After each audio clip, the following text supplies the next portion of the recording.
We did it. Hello. We made it, man. We did it. We got 2 shows. We did it, Campbell. We're done. Yay. We're done. We can wrap it up. We've done everything. It's not a phase we're going through. We've done 2 shows. How you doing, buddy? Good. Yeah? Oh, good? good. Yeah, we have to practice looking opposite directions right here if we're talking to each other, don't we? Yeah. I say we let's kind of get right into it. You want to do that? Sure. We're going to do a little segment we call What's happened last time? a little segment called What Happened Last Time. There it is right there. This is my machine right here. What I thought we would do during this segment is we would go through and let me start up some music, by the way. So we got some music going in here. And I thought we would run through what we did last time, best to our recollection. So it's not going to be an exact and it's not going to be a preview or previously kind of clips. I'm just going to run through and try to do what we did last time as quickly as we can. So as I recall, we downloaded and installed Unity. Yeah. Right? And then we downloaded and installed a Visual Studio. Yeah, and downloaded and installed Visual Studio. We downloaded and installed Code Rush. Hello, Shirley Dev. Surly Dev is in the house. Welcome, Surly Dev. Glad you're with us. Back over here. So I'm going to create a new game. That's what we did, right? Yeah. New. What do I have to do? Choose the version, I guess. Is that right? Well, your screen just went really blurry for me. Oh, okay. It went blurry, huh? Yeah. Should be. Give it a second to catch up. It could be that. Or grainy. Yeah. All right. Now we're going to create a 3D project. I'm going to call it. What should I call it? First KidzCode Sure. project. Surly Dev's asking, Campbell, how are you doing? Good. And asking how I'm doing too. Surly I'm Dev. doing pretty good as well. We're both doing okay. We're just kind of we were prepping and getting ready for today, so we're both good. Thanks, Surly. And how are you, Surly? I'm going to type in project here. First KidzCode project. All right, we'll create it. I'll go ahead and put it there in that location. I'm okay with that for now. And it's starting up Unity. I see it on another monitor, so it's got the startup screen. By the way, here I'm looking at code on Campbell's machine here in the background. We're doing a live share connection between the two of us, which allows both of us to work in one file, which can be useful. Or both of us work in 2 different files, but both on his machine. Unity is still starting up.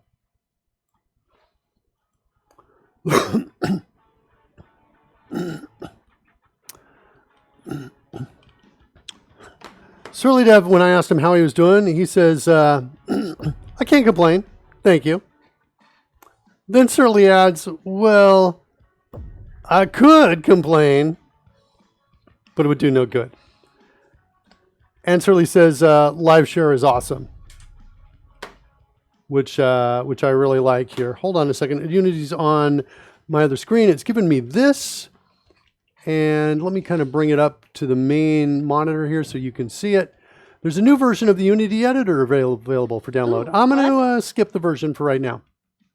Maybe download that later. So we've got created a new scene here called sample scene. It's got some light and it's got a camera. We learned that we could come in here and kind of click on these, move them around. We learned we could click this button here and kind of rotate, spin the light around, change where it is, the sun is.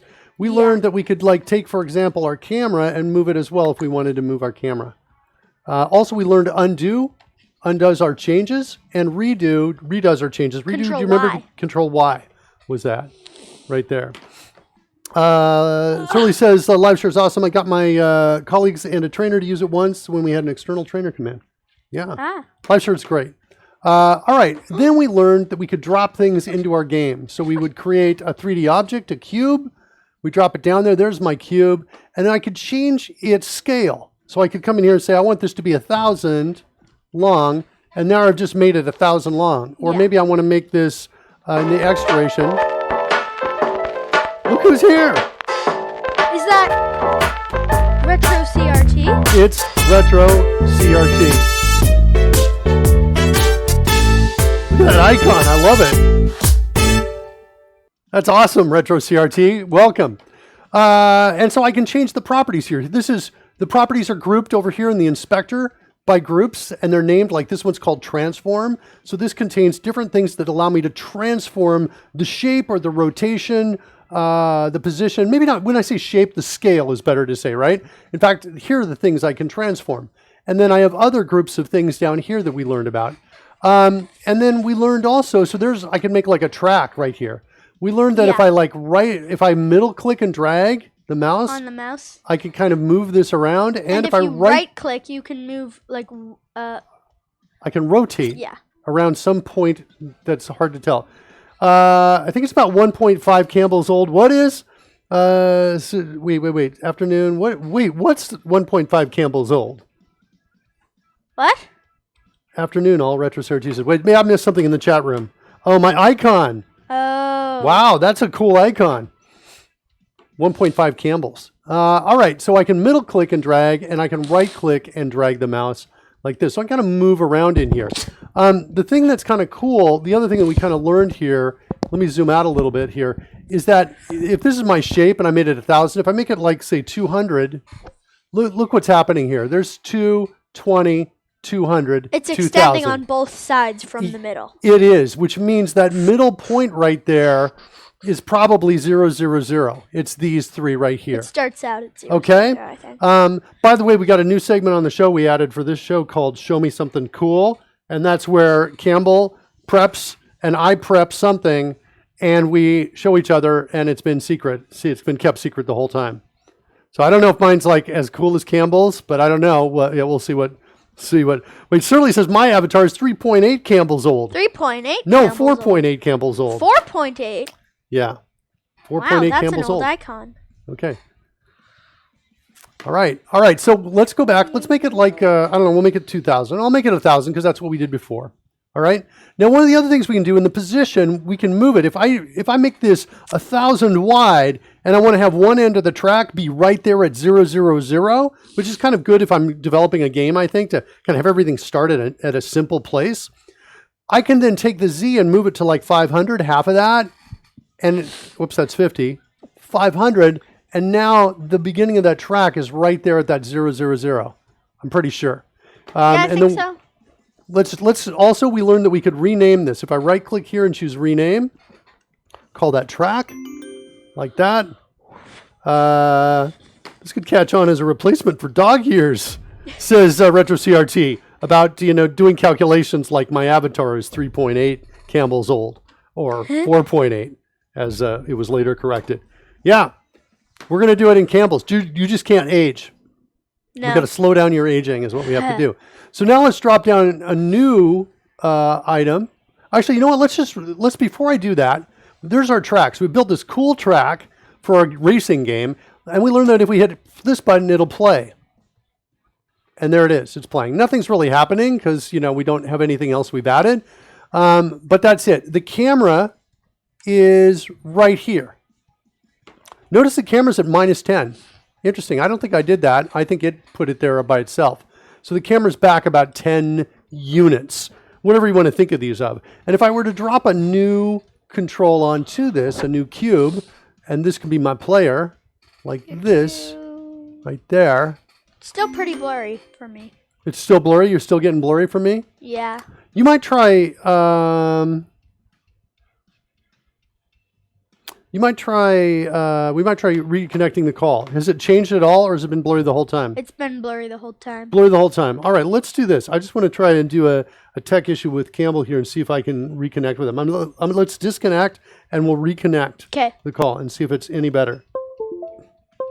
And did you plug in the internet connection off to the side? Yeah, you got that? It's plugged in. Okay. So let's disconnect and reconnect.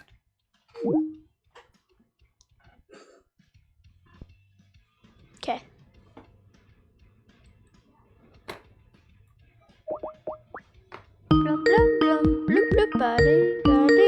And you'll have to mute. Oh, Campbell's unavailable. Let's try it. What? Try again. Whoa, okay. Ah. you get it? Yeah, I got it. Okay. Mute. Any Good. better? I can't see your screen right now. I'm glad I'm not the only one that sings along in the Skype ringtone. Yeah. Yeah, I always do Skype in that. 2020. Sana says, hi, Surly, and then says, Skype in 2020, smack my head. Yeah, Sana, I would agree with that. It's like I'm right next to him, with an Ethernet connection, so we should be able to see it. Are you seeing it now, Campbell? No, I just see your icon. Okay, give me a I don't sec. see your screen at all. Give me a second here. Let me try doing this to kind of prompt it and trigger it. Sometimes I have to give it a little nudge. And did that work? No. Okay, let me go one more thing. Let's go switch over to that second machine. It looks like I'm sharing my. It looks like I'm sharing me. That's weird. I'm sharing my video. You're not seeing it at all, huh? No, not at all. All right, give me a second, kids. I'm going to go down and we're going to go take a look at. I'm going to take a look at Campbell's machine. Where's my be right back? There it is, right there. We'll be right back.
Yeah, it's not blurry. All right, and so it looks like we're back, and Campbell says not blurry. My Yep. mic is Everything's okay. getting plugged in. Give me a second, kids, here.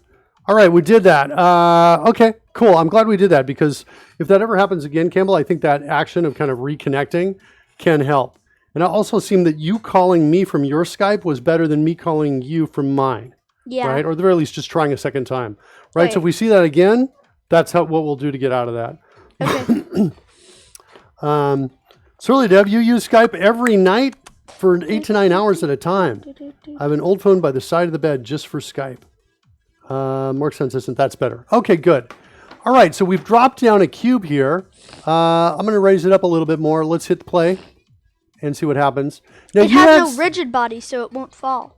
Okay, so it's not falling. Nothing's happening. It's in the sky right there. I can't really move this, but I can over here in the scene. I can kind of do it. Let's turn off play for a second. You had this in another window. Oh yeah, I had it so I could see the game and the There we go. yeah, like that. So this is kind of the ability to move around anywhere and look at the game, and this is what the player would see because there's, I think, one camera active Yeah. at any time in the game is what I believe. How do I get this to fall, Campbell? What do I do? You add component and then rigid body. Rigid body. So I'm going to say this. I'm going to rename it. Whoops. I typed in rename. I meant to call that player. That's funny. All right. There's player. And so over here, I click on add component right there. Yes, and then R.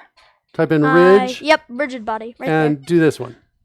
And is that all I need to do? Yeah, I'm pretty Oh, sure. and I've added want it it to to the fall. player. So now if we hit play, is it going to fall? Yeah, it should. Nice.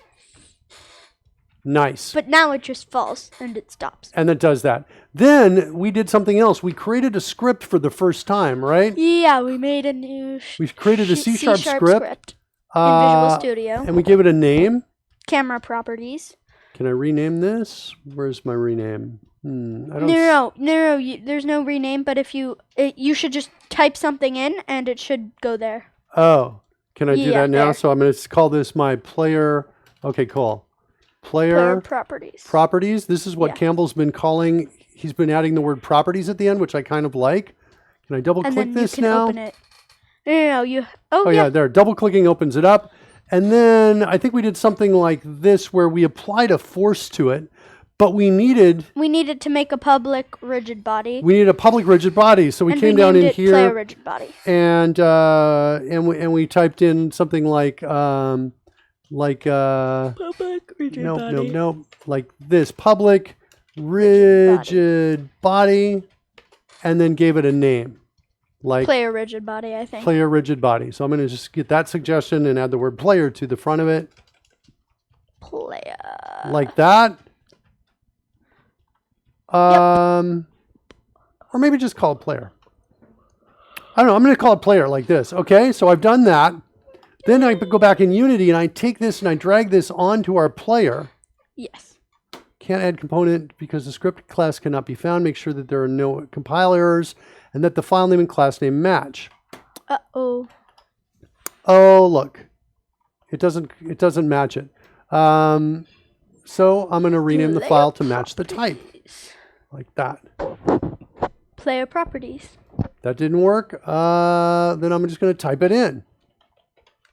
I'm wondering if Unity's got it locked. I'm going to type in player properties like that. Okay, so there's a class. We also learned about the code last time. We learned that a class started with the words public class, and then this was the name, and this was things that the class inherited from. This was the things that were already, the behaviors that already knew. It's kind of like the idea of going to school, right? Where if I've gone to school and I've learned math, then that means I can now, math would maybe be here. So if I'm a person, I would then have that math knowledge and I could do things like multiplication, addition, that sort of thing. That's what this is. And this word mono behavior, that's probably another class out there somewhere in Unity Engine. And we learned that these characters are important in the source code. This is for starting a block and that's for ending a block. So the class starts here and ends here. And this we learned was a method. One way to identify the methods is the word void in front of them. And the other way that we could identify them is the parentheses. Parens right here. And they also use these curly braces here to indicate the start and the end of the code. And there's nothing And then they have the dots What? the dotted line between two parentheses that basically just tell you you're in start or you're in update or you're in it tells you where you properties. are. Right, exactly. Okay, so I've added this. Let's go back and see if we can drag it now that I've renamed the file. Can't add it because the script class cannot be found. Huh. I feel like a refresh of this. Let me try closing out of this. Oh, I think it's because you didn't save it once you renamed it. How do I save it? What, here? Oh, here. Yeah. Maybe? Let's see if that works. Nope. No.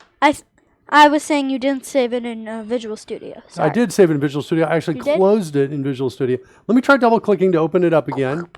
Let's save it again one more time.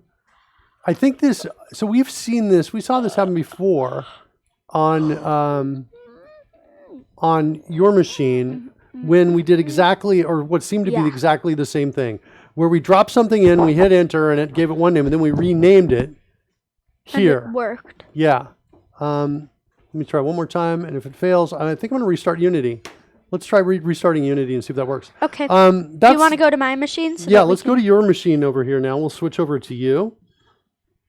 There's Campbell's machine. This is kind of where we left off last time. You can go to kind of continue what we have. Notice in the left side there in the hierarchy, Campbell's got 4 cubes he's dropped down there, it looks like. Yeah.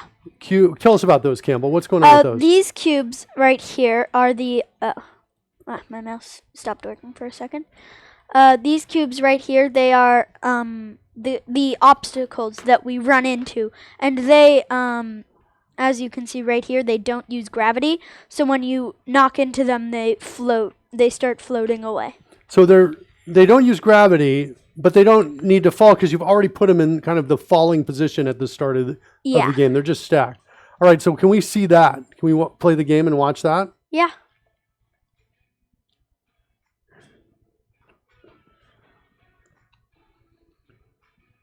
I do not like this delay. Did you hit the play button? Yeah, I did. So this is what... And then over here, it falls off of the track because it hits the blocks, so that sets it off course, and it just falls because there's nothing blocking it. Can you double On the check to make sides. sure you've hit play on that? I didn't notice the background change its color. The No, it got darker. It did get darker. So you're confident we're about to play. Yep. It seems like it's taken a long time. Yeah. Meanwhile, on my machine, I've restarted. I've started up Unity and loaded that new project, so it's loading up on my machine. Okay. Do you want to look at the code a little bit? So, here we already have the public rigid body, and then we also created a public float, and we named it forward force. I can't see that on your screen. Make sure that you're can't? sharing that on your screen. And just let me switch over. Give me a second on this, Kim. I'm going to switch back over to my machine here. I've restarted. I want to see if dragging this is going to work now. Nope. No, player properties, because the script class cannot be found. I want to make sure this name is actually matching it. What does it say here? Oh, yeah, it looks correct. Player Wait. properties. Yeah, player properties.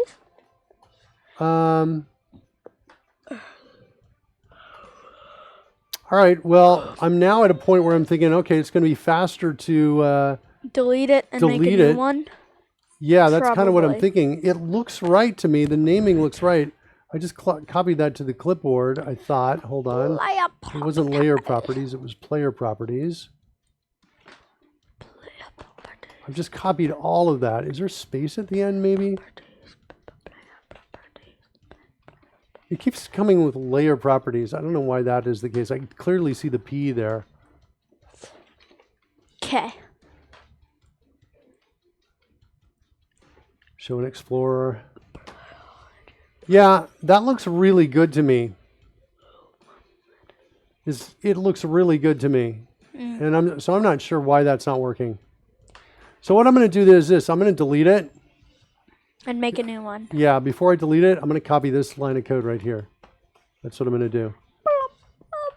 Fine, we'll save that. Get rid of it. Over here, we're going to say, where's my option to delete? There it is right there. We'll delete it. Cannot undo. And this time we're going to be really careful. When we say create, I'm going to say C# script. And now I'm going to type in player properties. Like this, and I'm going to double check it. Looks good. I'm going to hit enter. Double click on that. Now I'm going to come down here, paste that in. And now I'm going to try to drag it up. And is this going to work? Unity is unresponsive. There we go. Dragging it up. That worked. Kind of interesting. I'm going to click on player now. And now my script is down here. And I think I can drag player right down into this script. Can't I? No. You have to paste that line of code in. Remember? I have to do what? Paste the line of code in. Oh, you're right. I didn't do that. Where are you? We need your No, help. I did do it. Oh, not arrived. But it's not here.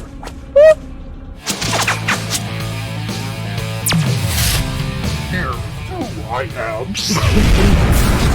That's an ISCU 7, kids.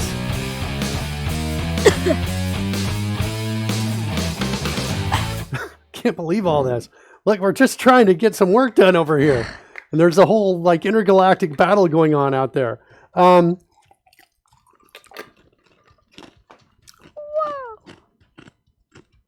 So I don't get this. I've got public rigid body player. I've got the field right there. We should see it here in the script. I just found something Did I really not cool save it? I about saved it. Unity. What'd you say, Camel? I just found something really cool in Unity. Oh, really? Show me something cool.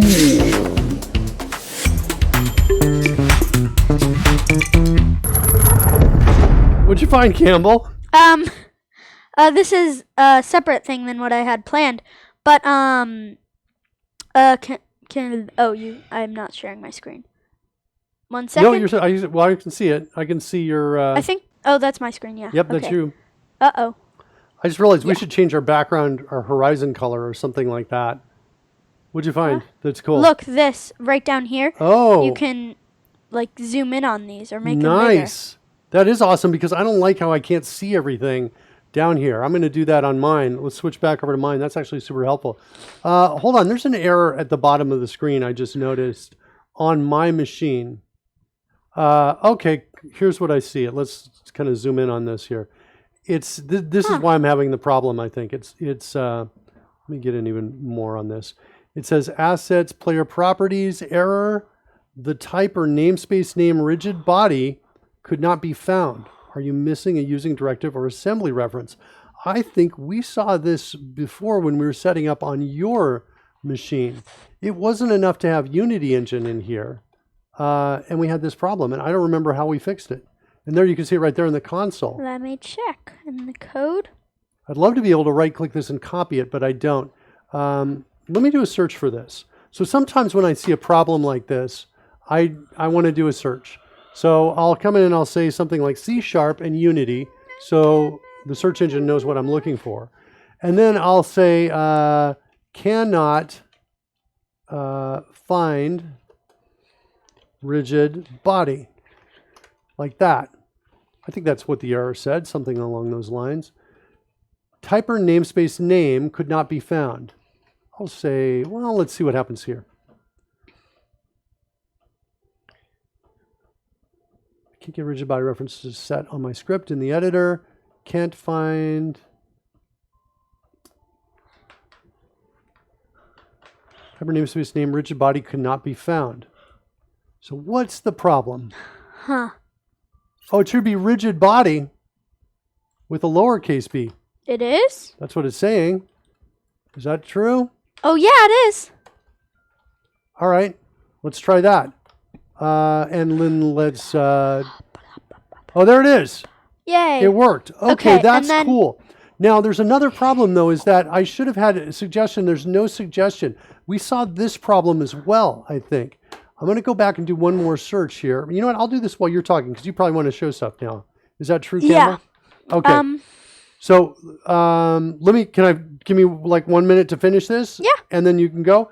All right, so we're going to drag player onto rigid body like that. And then in our script, what we're going to do in the update method, we're going to say player dot, I think there's an add force. Oh, but I can't do it. I don't have IntelliSense. I need to solve that problem first. All right, Campbell, we're going to switch over to your machine while I look up that problem. Okay? So again, we had our forward force, our public float, and we set that to 3. And tell me about that public float forward force. So we made a public, basically a number, and since it isn't a public int, which is an integer, it doesn't have to be a whole number. It can also be a decimal. But this isn't a decimal, but I like to use only floats because then if you ever want to change it to a decimal, you don't have to go into the code and change it that's there. kind of an interesting idea. Why do we call that forward force? Because this is the force that is pushing us forward. Because we had our player rigid body dot add force, so we're adding a force to the rigid body of the nice. player. That's what I was looking for right there, that call to add force, but I didn't have IntelliSense in there. So I'm going to say no IntelliSense. Let me switch back just so you can see what I'm typing in here. I'm saying no IntelliSense in Unity and then C#. That's what I'm typing in up there. Let me move it a little bit so you can see what I've typed in. No IntelliSense in Unity or C#. Let's see what we got here. Close Visual Studio and Unity, edit preference, external tools. Okay, so let's follow these steps here because if you've encountered this same problem. So we're going to take Visual Studio. I'm going to close it down like that. And I have a second instance of it, I think, open as well. This is actually my live share with Campbell. I'm going to maybe keep this open because I'd like to be able to see Campbell's code. Yeah. It's also cool because I can like select it and copy it if I want to. And then you can see it on my screen. Yeah. In Unity, go to Edit, Preferences, External Tools. So Edit, Preferences, External Tools. Okay? In external tools, go to the part that says external script editor. This should be on whichever Visual Studio editor you're using. For me, it was defaulted open by file extension. Let's see what it says. What? The music's gone. Nope, now it's back. External script editor, open by file extension. Okay. Make sure generate all CSP projects is checked. I think it wants all of these. Generate script. I think it wants us to do all of these. Bloop, bloop, bloop, bloop, bloop. Open the C# script you were trying to open earlier. Okay, regenerate the project files. I'm going to hit that button too, just in case. And now let's see if we can open that file up and get some IntelliSense on it here. IntelliSense? So now I'm going to say player. Yeah. Dot. We're not quite there No. yet. Dot add force. Not working still. I think it's a capital A. Yeah, but I'm hitting control space here. I should see something, and I'm not. Why is Interesting. your I got two of IntelliSense these. gone? Oh, this is yours. Oh, interesting. Okay, let's do this. I'm going to close this down too. I'm going to close down our live share, and I'll rejoin you a little bit later. I'm Okay. going to say don't save to yours. No, don't save. And I'm going to go back in one more time because we didn't exactly follow those preferences, follow those steps. I'm going to hit regenerate project files, open by file extension. Oh, wait, maybe this was my problem. Wait, what does that say? I can't read It says it open on by your file screen. extension, but I'm going to choose instead Visual Studio 2019. Let's see.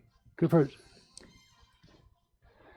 This should be on whichever Visual Studio editor you're using. For me, it defaulted to, oh, I thought that's what I was supposed to set it to, but what I should set it to is the Visual Studio that I'm using. All right, let's try that. Which is Visual Studio 2019, right? That's the one I have, yeah. Okay, starting up. And let's see if that solves us the IntelliSense problem. I've got a, okay, so now I'm going to come down here into update. I'm going to type in player, get my finger on the letter P, player dot add. Oh, look at that, Yay, Campbell. it's back. That's what I want. Add Add force. force. And I want to create a Forward new force? vector 3. Oh, look at this. Look, it's a cup of tea. And a pot of tea over there.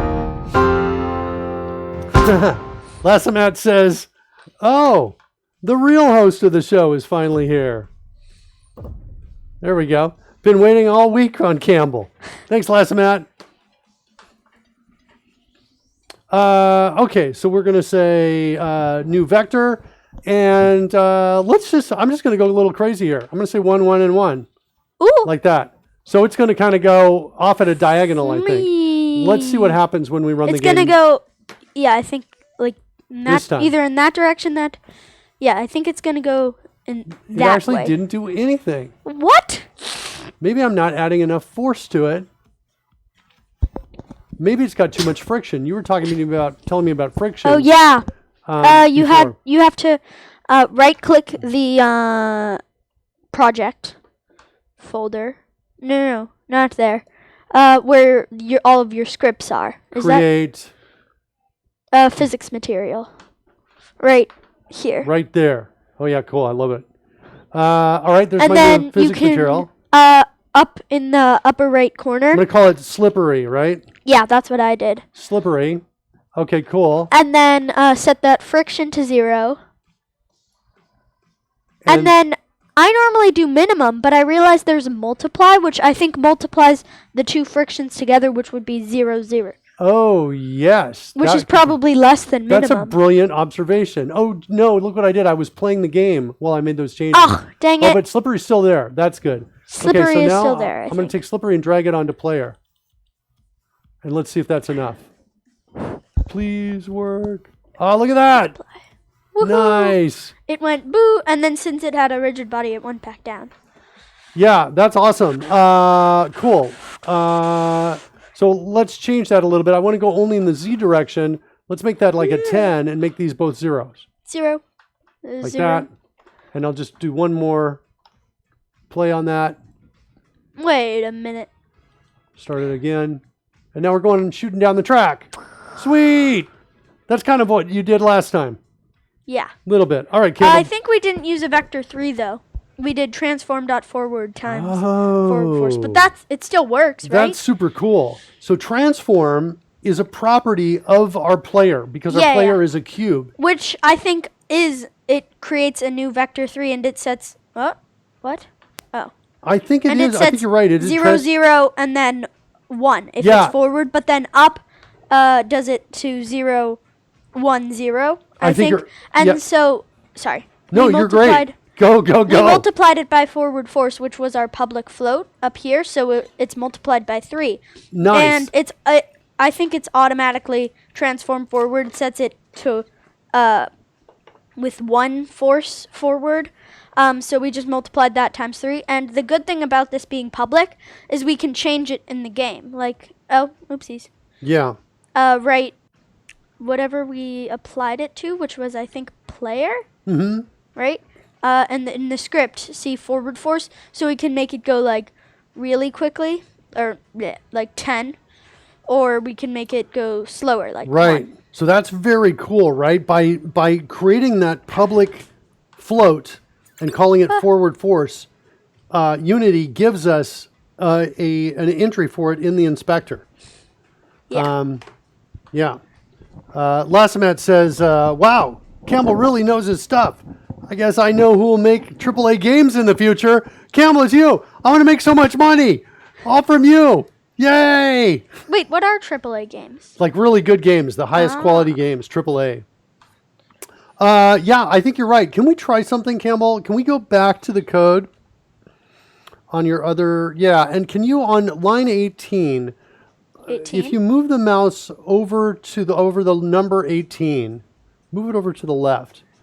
And a little bit left of that number, I think. Even more to the left. Just a little bit more to the left. Whoa. Little more to the left. Little more. Almost there. Right there. I was hoping there would be something that the mouse would change. Let me check. The mouse did change. Look, it's facing the other way. Oh, maybe I can't see. Hold on a second. Let me switch to my machine a second. And I want to see and I want to show you what I want you to do. That's so cool. Here's what I want you to do. I want you like right in, where is it? Right here, right here. See what I'm doing? I'm clicking right here. Click there until it turns red circle. That's what I want you to do. Let's look on your machine and see if you can do that. Right there in the gutter. Yeah, click there. Yeah. Now, try running the game. I want to see if that's called a breakpoint. And normally when you code, what does it do? Is when you run, the program stops when you get to the breakpoint. And what I'm hoping is it'll switch over to Visual Studio and we'll be able to take a look at that transform.forward and see if there's any evidence that you're right. Is it going to do it? Okay, let's go switch over. Switch over to, oh wait, no, maybe not. It's not actually stopping at the breakpoint. Huh. So that's interesting. I thought we would do that. Maybe there's a debug kind of thing that we need to do. Although let's try one more thing though. Don't turn it off yet. Go back to Unity, switch to Unity, stop the game. Stop. Okay, now switch back over to Visual Studio. Yeah, Lasamat is suggesting this. I was thinking the same thing. Lasamat's suggesting, look, attach to Unity. And if you look up at the top of the Visual Studio, there's a green triangle that looks like a play button. That's normally how you would test and run anyway. It says attach to Unity. Let's click that. And I'll tell you what I think is going to happen. I think it's going to start up your game, attach to Unity so it can talk to it, and allow us to stop execution right there at that point. If it does, it's going to be super cool because we're going to be able to find out what your game is like frozen in time, right? Where is the player? Whoa. You could ask that kind of a question. That's really cool. Did you hit play or did it hit play? I didn't hit play, I think. Okay. So we'll just now wait. It's just loading. Let's see what happens. It's importing, I think. I think I'm going to try the same on my machine while we're waiting. Let me know when that kicks in. So I'm going to set a breakpoint right here. I'm going to change this line of code so it looks similar to what Campbell had.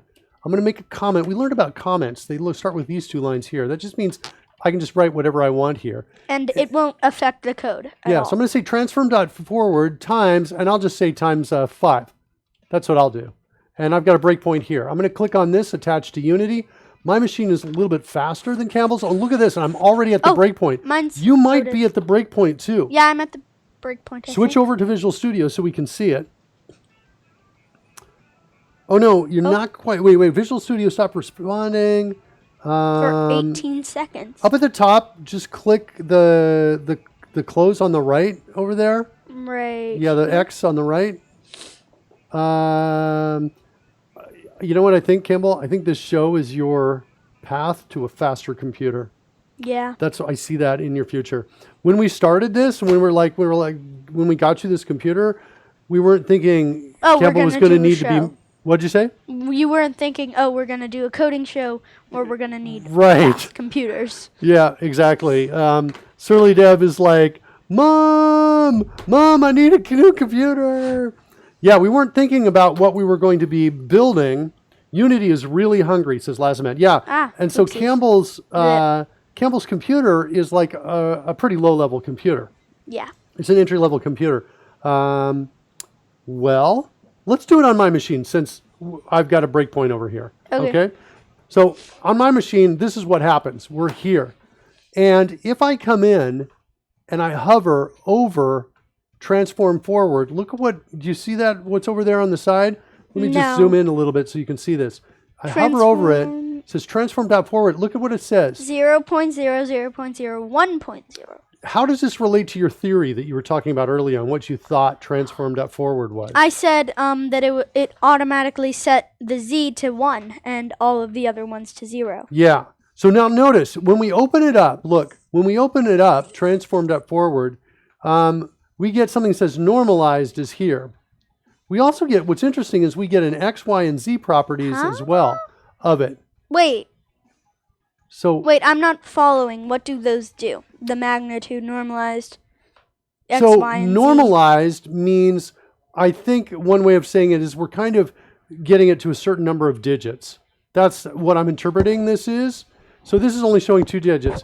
Notice the X. It looks like it's a giant number, doesn't it? Yeah, but it's 3 point. What's this E mean? Do you remember? Oh, E is 10. No. Times 10 to the negative 14th. 10 to the negative 14th. Is that a big number or a small number? That's a small number. That's this is like number. This is like 14 zeros, and then you see a 3514, right? It's 0 point, and then 13 or 14 zeros down there till you get to that 3. It's a really small number. And what about this? That's also a pretty small number. Pretty small number. 6 zeros and then the 1, right? Okay? The Z is flat out 1. So the normalized looks like it's just kind of, taking care of any kind of errors in here. Use the drop down on normalized. Wait. E equals exponential. Surly Dev, I think I'm just catching up. I think I've done what Surly Dev was asking to do on that. So forward, we can what's cool about a breakpoint, Campbell, is we can hover over the mouse. Look at this. We can hover over any of the items. Look at this. We're hovering over the player, any of the objects like player, and then we can now see what's inside player, right? And now we can start to see, if I'll bring it up here to the top a little bit like this, we can start to see what's inside player. And there's actually a lots of stuff. Yeah, there's lots of stuff here, right? We see its rotation, our player's position, right? How big and heavy we are. Our drag. We can freeze rotation. Yeah. So things that we can do inside of Unity by setting properties, we can also do inside of code by changing these properties. Everything here just about everything here we can modify. Okay? Yeah. So your theory about forward, right, looks like it's correct. If I change this to say up, maybe, let's see, is up there? Up is there. Yep, up is there. And then there's also, I think. Look at, when I hover over up. Left or right? Look at it. That's up. See the numbers? Yeah. 0, and then the Y, 1. just like you said, is there. The only thing that's not clear to me, though, is what the type of this is on it. It doesn't say what the type is, but I can drill into this. If I right-click on an entry and I say, go to definition, it won't let me do it. All right, sometimes that won't have, that's like that. All right, so now that I'm stopped here, I can clear my breakpoint if I don't want to hit it anymore and just hit run. And then back in my game, it should be taken off and running. And it looks like it has. So that's on my machine. What's going on in your machine? Oh, I just also got rid of the breakpoint. Did you ever hit it, or did it just seem like that didn't happen? I did hit it. You did hit the breakpoint. Okay. And then it worked. But it just took a long time. Yeah. Yeah. Surly Dev's flying his drone around. Don't be Hello. distracted. He's just collecting coins. He's just collecting his coins. Lasamat says it's a Vector 3. That's what I was expecting to see, but I didn't see it. So Lasamat looks like Lasamat's done some Unity coding here. And I totally agree with that. Look at this. Look at all these coins over here. Look at Surly Dev collecting coins. All right, what's next, Campbell? What are we going to do next? Next. We have the player code working, right? Yeah, I think we do on this. When you hit play, it goes forward. Can we make it so that when we hit the keys, it moves left and right? Sure. I'd like to do that next. Okay. Rid of breakpoint. Okay. Nope. Does it keep coming back? Are you clicking it only Yeah, once? it keeps coming back. Oh, should I click it twice? Are you running? Oh, look out, Campbell. Coding Gorilla. He's over. He's on the other side. Yeah, he's right over there. Look out. The code's coming right by you, man. I think he's helping with some code. Very serious, Coding Gorilla. Codebase Alpha is here as well. Codebase Alpha says, hi, it's KidzCode. Let me close that down. Looks like we're on my machine here. Hold on a second. I'm going to say, hi, Codebase Alpha. Hello.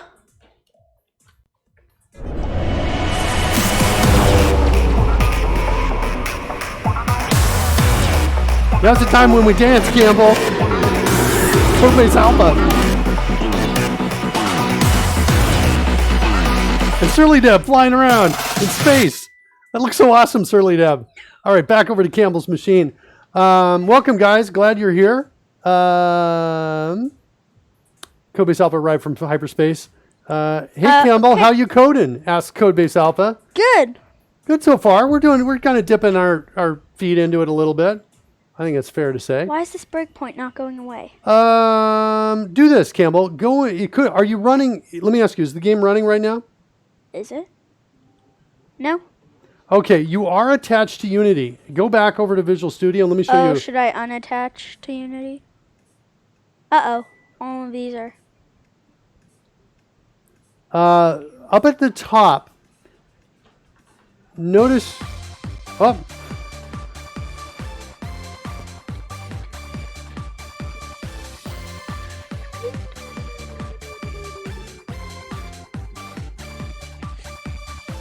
All right, up at the top, back to your machine. Every time somebody takes over, it switches to my machine. Not sure how we're going to figure that out to do that.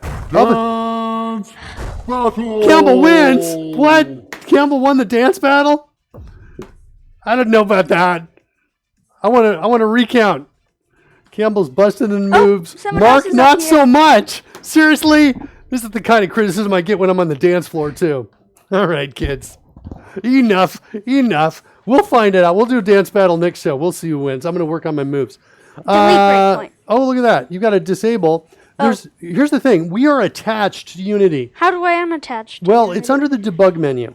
So up in the debug menu, and wait, let me show you how you can tell. Do you remember that green triangle? Now it's grayed out and gray. it says continue. out. You are attached. Go up into the debug menu and let's see if we can detach. So go to the debug menu up there. And detach all. Detach all? Also, stop debugging, I think, would work. Now let's try to clear that breakpoint if you can. No more breakpoint. Yeah, it worked. I think Campbell's got a new machine. That's what I think. Or at least there's going to be a new machine right there that you're going to use when we do this show, I think. Oh, no. Surly Dev says, I need to go to the Campbell Franklin Mangicotti Miller School of Dancing. Yeah, that's the competing building across the street. I don't like that. That building's taking away all my business. Dance Battle in Unity, says Janiscu7. All right. We want to respond to a key press. Do we know how to do this? Do we need to look this up? I think we need to look this up. I kind of remember, but I'm not quite sure. I think it was an if command, and it was like if the Key. All right, let's see if we can figure it out here using IntelliSense. So let's type in if first. If. And do a space after this right here. And then inside here, I think it was the word input. Try typing in the word input. Yeah, it was input Yeah. dot. Oh, that's a good sign. Key. Look. Any key down. No, let's not do that. Let's do key down, maybe. down. Try typing in the letter K. Key down. Get key No. down. Get key down. Right there. And we can pass in a key Enter. code or a key name, either one. And so We want space, right? yeah, type in key code right here. See, just like the suggestion is key code in blue right there. Type it in just like that, key code, and then a dot. I think that's an enumeration, which is we learned a little bit about that. There it is, right there, key code. Now type a dot. Dot. Yeah. We want. Perfect. Type in like left or Space. up or whatever it is. Why don't we Space? jump first? Okay, we're going to do a jump. Okay, if the key is down and it's a space bar, Then. let's do this. Let's use player rigid body dot add force, but use transform dot up. And then we can multiply it Yeah, times. yeah, we won't have to figure anything out. Just copy the line of code above you and put it down below where you are. Also, there's no semicolon at the end of that if statement. Oh, there isn't? Yeah, if statements aren't done until you say what they're going to do. So you're not quite done yet. Does that make sense? That Yeah. if is not going to work unless you say what you want to do. If. All right, so now instead of saying Transform forward, we want up. yeah, And then we might change the forward force to like. to upward force. Wait, change it to upward force or jump force. Make Oh. it the jump force. So undo that. Control Z. Control Z. Z. And then use that coders feature that I talked to you about, Alt, which Shift. is Alt, left and right arrows plus the Shift key Loop, to select Shift, only the word forward. Loop. Upward. And then call it jump. Type in jump. Jump.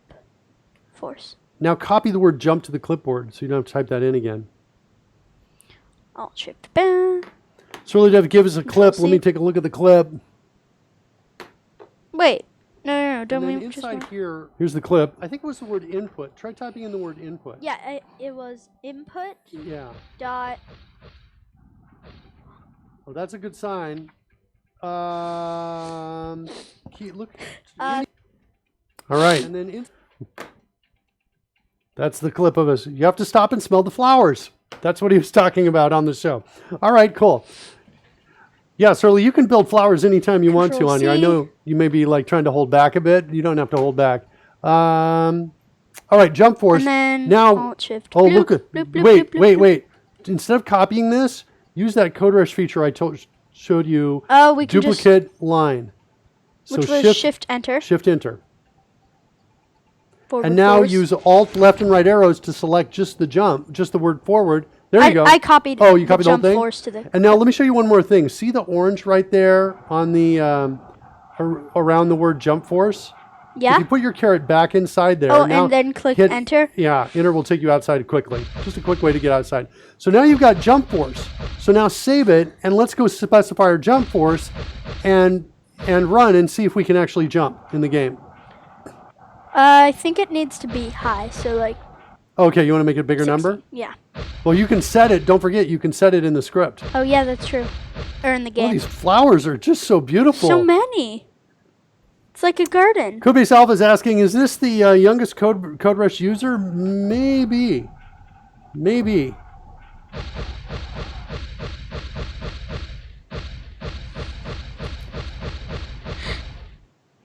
And kids, if you're watching this on the video on demand and you're wondering what's going on, Surly Dev is just controlling the... Oh, oopsies. He's controlling the CodeRush logo there, flying it around by sending in commands into the chat room. Now CodeRush is coming in for a landing. He hid it in the flowers. All right, so scroll the player properties up a little bit so we can see them over here, because they're right behind the planet. Oh, okay. Scroll that script Right up. down. There you go. Wait, why don't we see the jump force? Do we just save? Maybe we didn't save. Oh, I don't think we saved. Or I don't think I saved. Nope.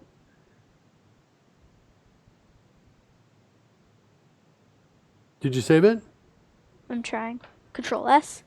Yeah. Blah, blah, blah. Now it's importing in here. Now. I want to see Jump Force over here. I don't see it.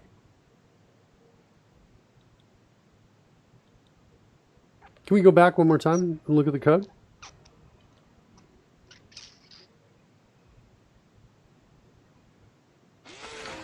That looks really good to me.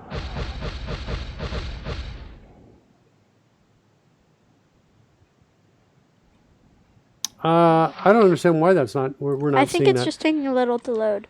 You think there's a delay in it? I'm not sure. Oh, yep, it should be back now. Click on in player. player. I was just thinking, click away from player and click back to kind of get it to refresh itself. Ugh, no. There it is. I think I saw it. Player. Yep, Jump Force. Now you can. I think you can take player properties and drag it up above rigid body, so it's up near the top, so we can see it. Can we drag it up right up there? Yeah, right up in the between. Look at. Do you see the I'm line? trying.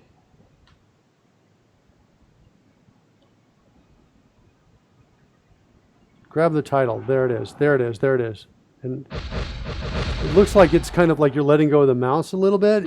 I see for a moment it's there. Try one more time. Oh, no. Click it. See, there's a drop point. Keep going up. Wait, no, that was for the rigid body. I You're want holding it the to be mouse up down as here. you're dragging. Yes. And then when you see the blue line, that means you can let go of the mouse. Let go when the blue line is No, there. It's like, yes. Now let go. It didn't move it? This is so. Try moving a little higher, like above the box collider. Ah! Are you using the mouse or the key, the trackpad to do this? The mouse. Really? Yes! Yes! Okay, we did it. We did it. That's gonna be the previously on. And that's the end of the show, folks. There we go. We did it. Goodbye. That's it, everybody. Go home. All right, they're already home. We got to keep going. All right, so there's our Jump Force 16. Yeah. So let's try and run the game. Let's see if it's a good Jump Force. You're gonna hit that. Yep, I played. You're gonna hit play after it starts, right? I mean, you're gonna hit the space. Space bar, yeah. Tell us when you hit the space so we know. I just hit it. Hit it now. Uh-oh. Looks like we're leaving. But it looks like you can jump at any time. Yes, you can. It's just, we haven't... Wait a minute. All right, I want Something's to try wrong. that on my machine. I'm gonna go over to my machine and do the same thing. Is that okay? Yep. I want to do it over here. So you've got the player. I'm running my game here. Let's turn off the game. We're going to now go back over to the code. So I'm going to double click this. And this is my update right here. And I'm going to say, hey, if input get key down, KidzCode dot space is what you did. You used space. Then I'm going to do player.addForce, transform up, and this one I'm not going to do here. Maybe I'll just do this one, be transform.forward, like that. And I'm going to say transform up times 5, like that. And now let's run my game and see what happens. I just want to see if the smoothness of it is, if it looks better here. It probably on will. mine. And if it does, another argument for, oh, you know what? Okay, so I'm hitting space, and nothing seems to be happening. Also, I'm not entirely sure nothing's happening because the camera's not following it. We need the camera to follow it. That was something else. Which is another script. If you go to my screen, I already have it up. Okay, let's create a new script, and we'll call this the camera follow. Camera follow. I think I have 3 L's in there. Okay, camera follow script. There it is right there. We want to connect. We want to create a public property called of type transform. There it is. And we're going to call this the player. Like that. And And then I want to have not the update method, but the fixed update. Remember, the difference between the two of those is fixed update was called for physics calculations. It's called like multiple times per frame. And what I'm going to do in here is my camera is going to have a property I think called transform, and dot position. I'm going to say that's equal to a new vector 3, and I'm going to need the 3 coordinates x, y, and z.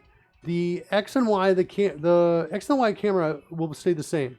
So I'm just going to go into my existing transform of the camera, position.x, and that's my x. Then I'm going to go into transform.position.y. That's my y of the camera, however high up it is. And then I'm going to grab my player transform.position.z. So the player is going to determine where the camera is, where on the z-axis. That's what's going to happen there. Wait a minute. Something weird just happened. Yeah, let's see what's happened. What's going on in your machine? So I was running the game. 1 second. And then the block, I think I was jumping when I hit it, but at least the camera went flying backwards. Oh, the camera seemed to detach. No. Does the I don't camera think it detached. Does the camera have a rigid body on it? No, I don't think so. But remember we saw it. Let's go click on camera. What does it have? Yep, no rigid body. Okay, good. It has a transform camera, audio listener. Huh. All right. I'm not sure why that's going on. Back on over here at my machine, we've dropped the camera down. We're going to drop the camera script onto the main camera. And then when we select the main camera, there's our camera script right over here. We're going to grab our player and drag it on over here. And now when we say play, the camera should follow it. I think it's following it, but it's right there. Yeah, it's right there. Because we forgot, or I think we need to move back a little bit. Plus 10? Yep. Is it plus 10 or minus 10? Maybe it's minus. Minus 10. No. Well, It's wait, plus let's 10. check. We can check in Unity, right? It's plus 10. We click here. My player position, the Z is about 7. I'm pretty sure it's And plus the camera position Oh, is at no, negative no. 10. That's about 17 away. Let's actually bring this up higher. Bring up the camera higher. And let's make it a little closer. Let's make it at about 0. Okay. So now we're only back by about 7. So now we're going to subtract 7 from this. Okay? And then back over here, let's play the game and see if this works now. Okay. Yeah. Looks like it's working. It works better than mine. There's a little slip that's happening here. Yeah, it seems smoother, doesn't it? How are we going to solve that problem? No, but my Whoa! code isn't really working, Your code isn't working, is what you're saying. I think. Let's go take a look at that. All right, let's stop the game. Let's come back over to your machine. Tell me what's happening here. What's this the code for? This is for the camera. Yeah.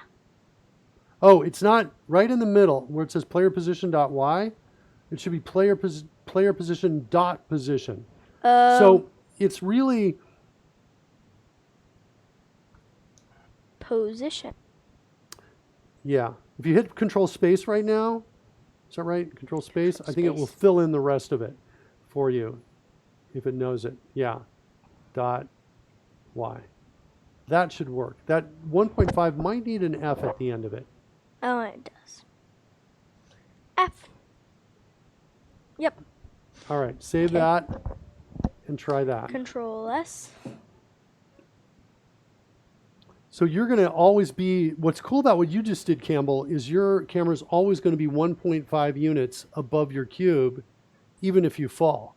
Whereas when my cube falls, it goes right down, drops away. I'm actually kind of excited to build a new machine, man. Are you excited about that? Yeah. All right. Are we playing? Looks like it was too high. Oh, here we go, though. But it needs to be further back. Yeah. So we can see it. I subtracted about 7 from mine. Why don't you try that?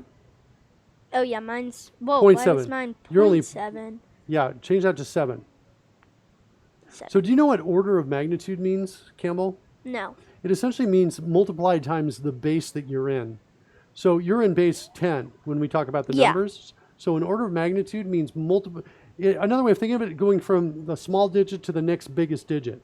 is kind of a way of doing it. Oh, like 7 to 70 or 7 to 0.7. Yeah, exactly. That's what order of magnitude is. If Still you're in not base working. 10. I think. But whatever base you're in, it's always about Oh, moving to I the forgot next to digit save. up. Yeah.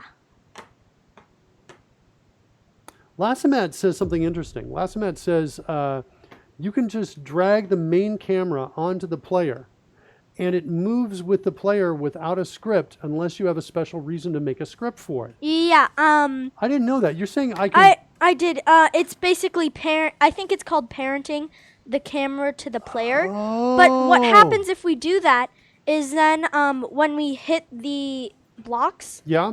the camera will like rotate around the block. And Can we try that though? Can we drag or do you want me to do it on my machine? Let me do it on my Sure. machine, Campbell. Is that okay? Because Yeah, I'll get a that's little fine. faster response here. We're going to do it like this, right? I think is it camera to player? Yeah, it's camera Like to that. player. So now camera is part of player. I love it. So now that means my code that I've got over here, we can just get rid of that. We can comment out that code. And now I need to create something for it to smash into. So let's do that real quickly. Just make a block. Create a cube. We're going to put it way up here. I'm going to scale it up maybe 3, 3, 3, like that. Woohoo! That's a giant cube. And let's That's a put giant the cube. X at 0. 0. And I need to give it a rigid body so it smashes into it, right? Yeah. Okay, so I'm going to hit add component. Actually, I think it works without a rigid body because it has box collider. It has a box collider. No, but I think what happens is, oh yeah, no, you're right. 'Cause It'll the player smash into has it a and it won't rigid body. move. I kind of wanted to get a little bit of movement here. Okay. Also, it's so much bigger, it probably won't move much. I'm going to give it a mass of like 27, like that. And what else did I want to do? I want to rotate it just a little bit. I want to rotate this thing like that so we get a real interesting collision. And let's play. Oh wait, yeah, it will fall. Oh Wait, yeah, why did the that's what track you're leave? talking about. Yeah. The camera suddenly moves. Now, what if though? I think I saw somewhere in here where in the Oh, we can freeze rotation of the camera. No. I was thinking that, but I don't know if I see that here. I think that I saw that in the cube, like in the player. I for think it was example. in rigid body. Was it there? Constraints. Yeah, freeze position, right there. So. Yeah, the player's rotating. Right, Lassimat. The camera doesn't move relative to the player, but relative to the track it does. And so if we want the camera always facing down the track, then We have to would do use the the code. code. I think is what we would do. C Films is out there saying hello. Hey C Films, welcome. How you doing? Hello. All right. What's next, Campbell? Back to your machine? Sure. We are going to, let's figure out if we can see the jump working. I think I'd like to do that. And my jump, did we do jump on my machine? We haven't done that yet. No, I don't think Or it so. wasn't working, I'm not sure. Maybe we did. Did you get it working on yours?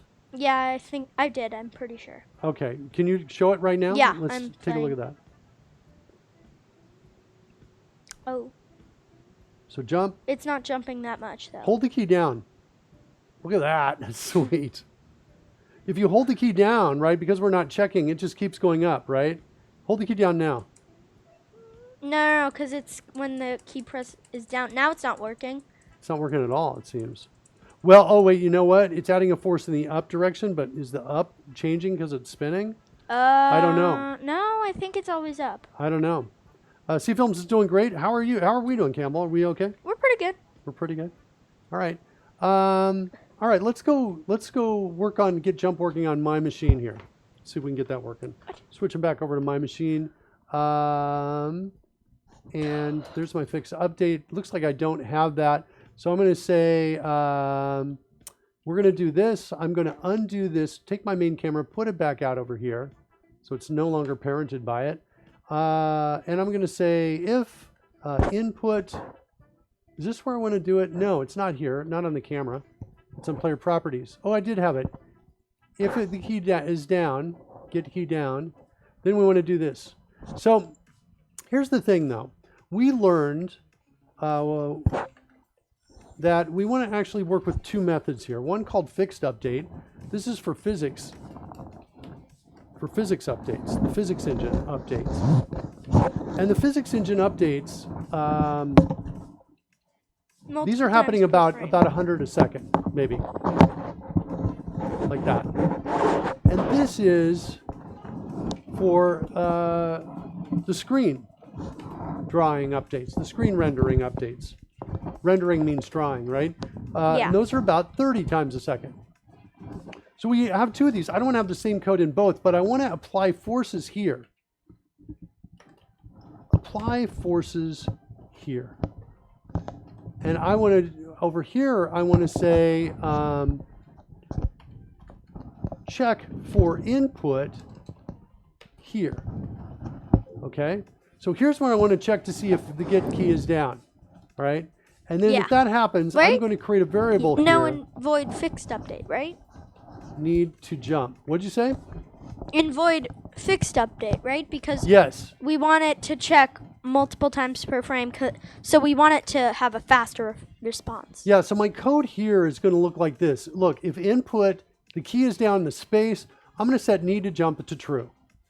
Then down here, notice I've got this if statement, right? We talked about if statements. Yeah, and then you can say, Oh, we got Camel right up above you. It's a bunch of pudding. It's just oh. Oh, man. Pudding says, and Hello, this section Pudding. is definitely not sponsored by the best dessert in town. C-Films says he likes films, and C-Films is a movie enthusiast, and is also asking, are we working in Unity? yeah, we are. We are working in Unity and C#, and Unity we're learning both and- is what we're doing. Visual We're learning how to be AAA game developers, right? So how are we doing today, Pudding is asking. Good.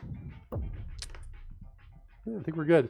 And We're working on the jump. yeah, working on jump over here on my machine. Retro CRT says, always leave room for pudding. Always leave room for pudding. It's an important rule. Lastimat Always. says, thanks for the pudding. All right. So I'm going to set a variable here. A variable is like a box. It's like a container. In fact, let me draw a picture of a box. See if I can do this. I'm going to create a picture of a box so that we can think about what variables are like. I wonder if I have. Oh, actually, you know what? I can just do a search for a picture of a box. Let's do something like that. Shipping box or box illustration. Something like that. Yeah, I want something like this. That's what I want, like that. Hold on. Let's come back over here. I'm just going to copy this image. It compiles. Let's ship it! I'm going to paste it here. It compiles. Let's ship it. I'm going to paste it here. I'm going to crop it. I'm going to just get this one right here. Well, Got this that's weird. Nice picture of a box here. Like that. What's wrong with this? And I'm going to copy that. And then I'm going to come over here and I'm going to just talk about variables for a second. And variables are like a box or a container. Or a container. They hold whatever values you put in them. They hold whatever you put within them. That's a variable. And they can have really cool names. You can name your boxes. Like this one. Need to jump. So that's a variable. It's and also variables can also be of different types. Right? So it's like boxes of different shapes, right? I've got a shoe box for holding shoes and a hat box for holding hats, right? And they're different shapes because shoes are different shapes from hats, right? And so the boxes. So you put if you put a shoe and a hat box, it won't work. Yeah, it kind of won't work. In some cases it won't work. In some cases it can, depending on the size of the box. Yeah, the size of the box and what it can really hold. But variables can also be parameters. of different types, and that's kind of like having a different shaped box.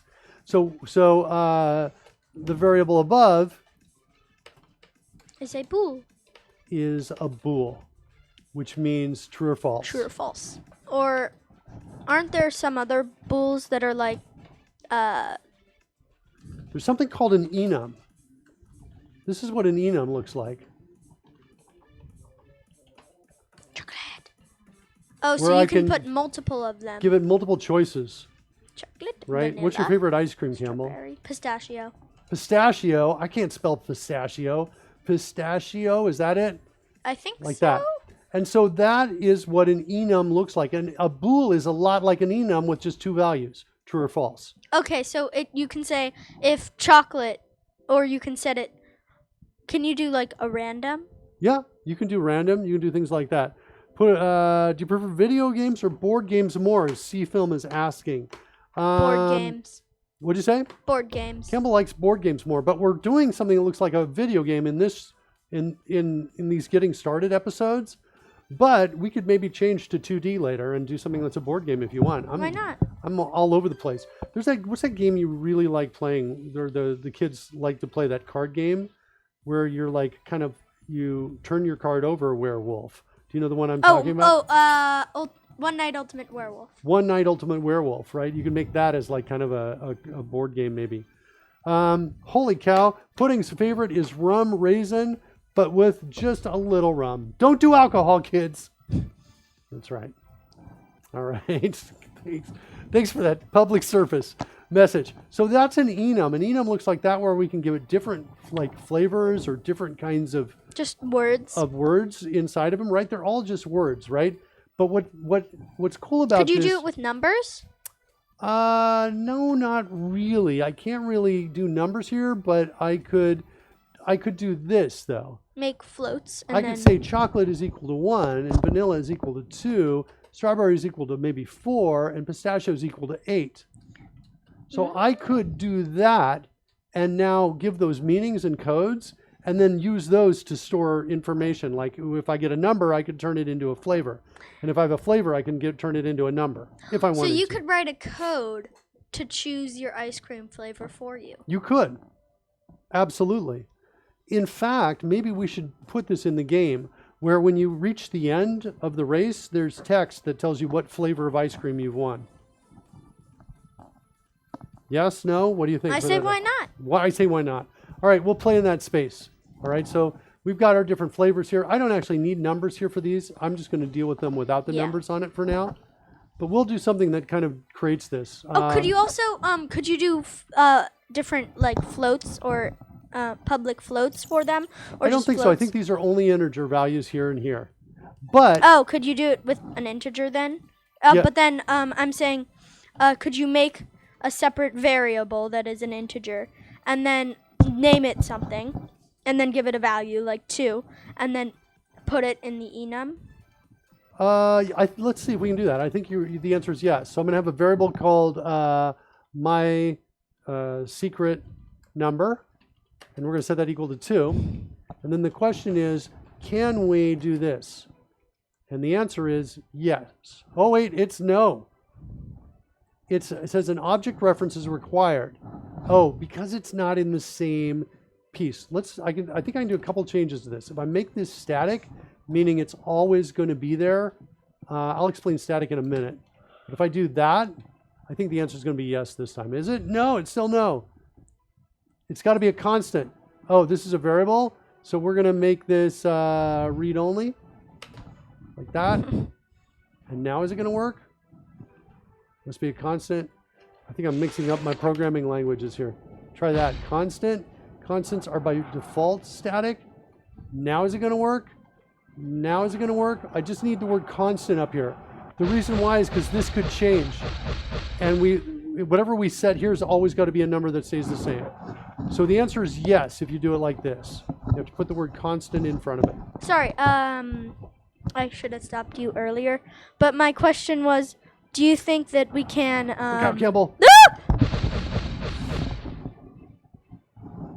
Think we could what?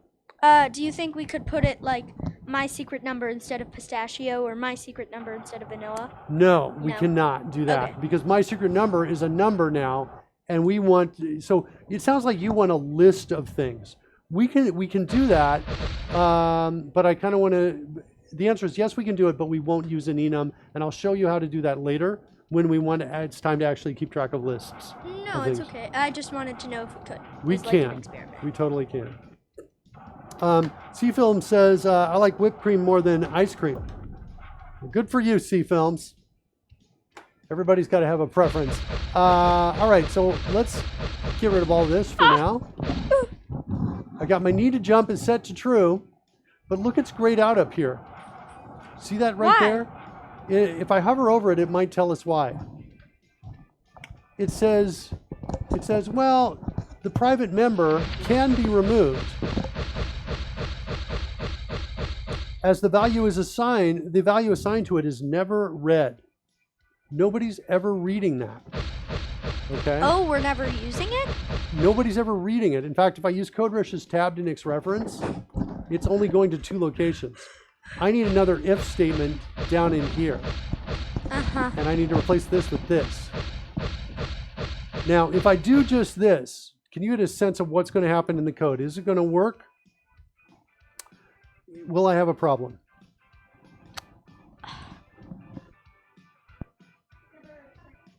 Need. Right here. Oh, sorry. It should work? All right, let's give it a try and see what happens. So coming back over here, we're going to run. I hit the space bar. I'm not jumping at all. Why am I not jumping? Whoops.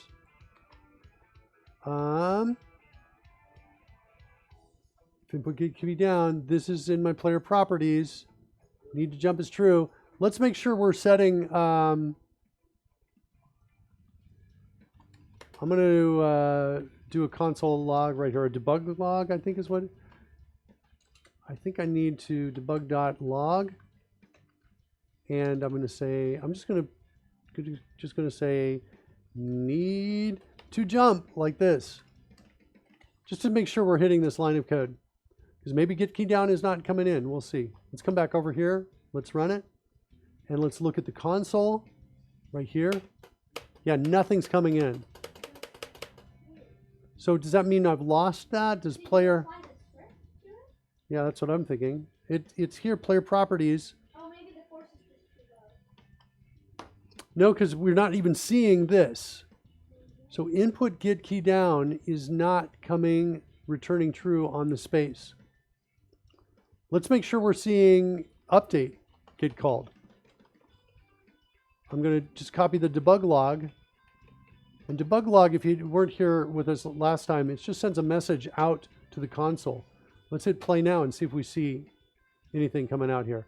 Oh, it is. Sweet. Okay, so now we know we're getting here, but we're never getting here. If we never get here, that means this expression is never, ever true. I'm hitting space. I don't see anything changing over here. All right, let's stop this. So why is get key down? Do you have the same code, by the way, Campbell? Input get key down? Gets true during the frame. The user starts pressing down the key identified by the key code return parameter. One more time, I'll try it.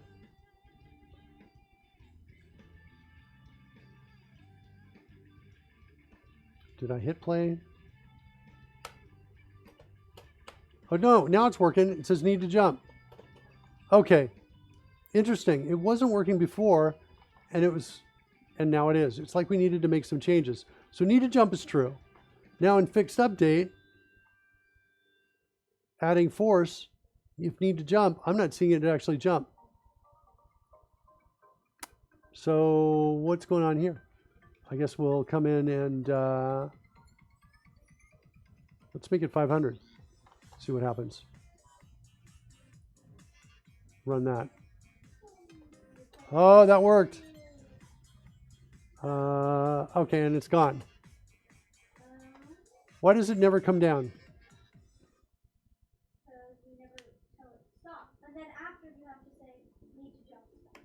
Right, I need to come in here. I'm going to just say add to block delimiters here. And now I want to set need to jump to false right there. That's what I'm going to do. So my if statement can be in two forms. It can be in a form that looks like this, where I just have a single child statement indented underneath it. It's a lot like over here when we drag the camera into player and made it a child of the player. It's a lot like that. And it's the same kind of thing here, a statement right along here. Oh, Campbell's audio's gone. Oh, Campbell. Hello? Yeah. Thanks so much, Lassamat. That was the button over here. He'd been accidentally muted. Okay. So it can look like this, Campbell, but it can also look like this where we use braces. The difference is that if I have more than one child, I need to hold them in something, right? So I'll use these braces right in here to hold them together. Whereas up here, I don't need them because it's only one child. Does that make sense? It's Yeah. kind of like if you had one baby, you could carry it in your arms, but if you got, a bunch of babies, you need to stick them in a stroller or something like that, a playpen. And it's that kind of idea. If I have two or more, I need to hold them in braces. So that's what's happening there. Okay, so now I'm going to set need jump to false. Let's see what happens with my 500, if that's going to go crazy. So save that and hit play. See if I can jump over this. Jump. That's a 500. Jump. Ah, nice. I won the game, Campbell. That's kind of fun. Now, look what's happening, though. You can see it over here in this view.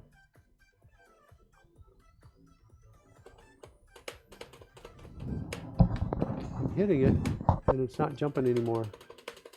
That's weird. It wasn't working for me. It's like either. jumping. It's like as if it gets off of the track, almost it seems to stop jumping. I'm not sure. Maybe because it's out of the camera. I don't know. Let's try one more time. Let's do one other thing. When we follow the camera, let's try doing this. Let's say that our Y position, let's say it's equal to the player's Y position. Let's do the average. I'm going to create a new variable here called, I'll make it a type float, called average Y. And you know how to do averages, Campbell? No. Oh, yeah. You just How do I do Take all of calculate an them. average? add them together and then And then what? divide by however many you put in. So I got 2. That's going to be the average right there. That's my player position Y and my transform position Y. I'm going to take the average of the 2 positions and put it out there. Wait, put it Oh, wait. where? That is a bit of a problem. Hold on. I want to do something different than this. I don't want to use my Y position. I want to say, I want to create a new variable called camera Y. Like So that. that you're. And I'm going to create a new float for that up here. So I'll type in VF for variable type float. And let's make that public. And now let's save it, come back over here. So now I'm going to use that camera Y position and add up and the average between where I set the camera, the Y, and the player. So we should see the camera move a little bit, is what we should see. Choose the main camera. Camera Y, we're going to say that's equal to 3. Okay? Which is the current Y right there. Maybe make it, actually, let's make it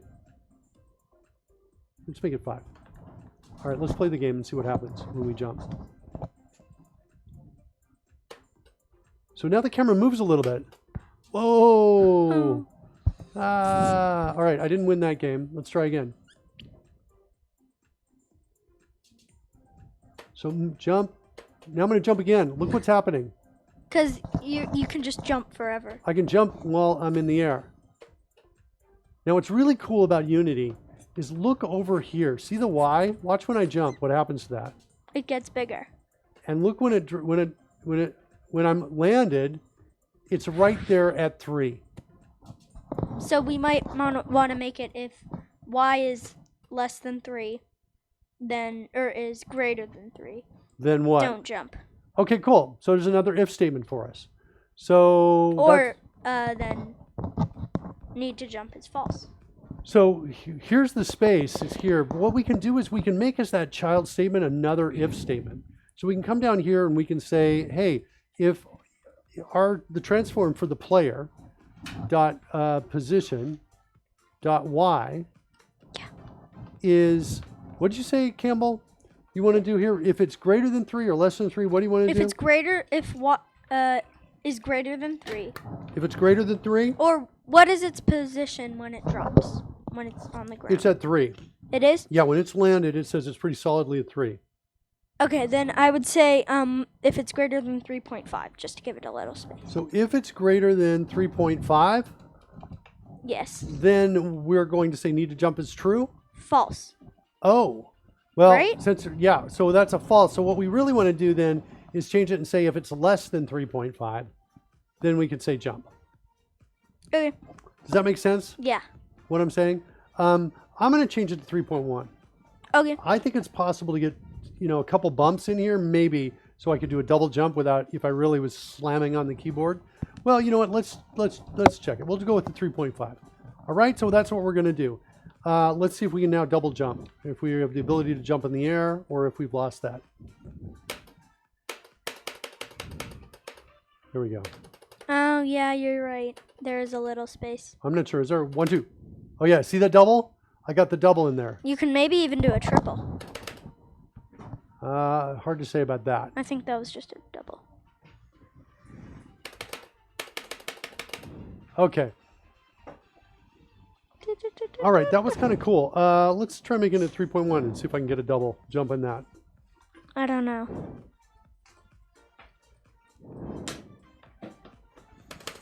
Yep, even 3.1. What if there's another way to do it? What if we did this? What if we recorded the time of the jump and we made sure that we couldn't jump again if we tried to jump really close in time? Oh, so how did we do that in the... No. Surly Dev is asking, may I suggest making the variable a different name, like can jump? Okay, we could do that. Lasamet says, can Surly suggest is equal to false. Surly Dev says, can Surly timeout Lasamet is equal to true. So that's because Surly is a mod, and Lasamet's not a mod yet, but you stick with us, Lasamet. You'll be a mod one day. Sure, let's rename it. To rename it, you can hit Control Dot and then choose Rename. And then we're just going to use the Alt, Left, and Right Shift to select just the Need To part and call it Can Jump, like that. And now we have like a Nice variable name. nice variable name, thanks to Surly Dev. Cool.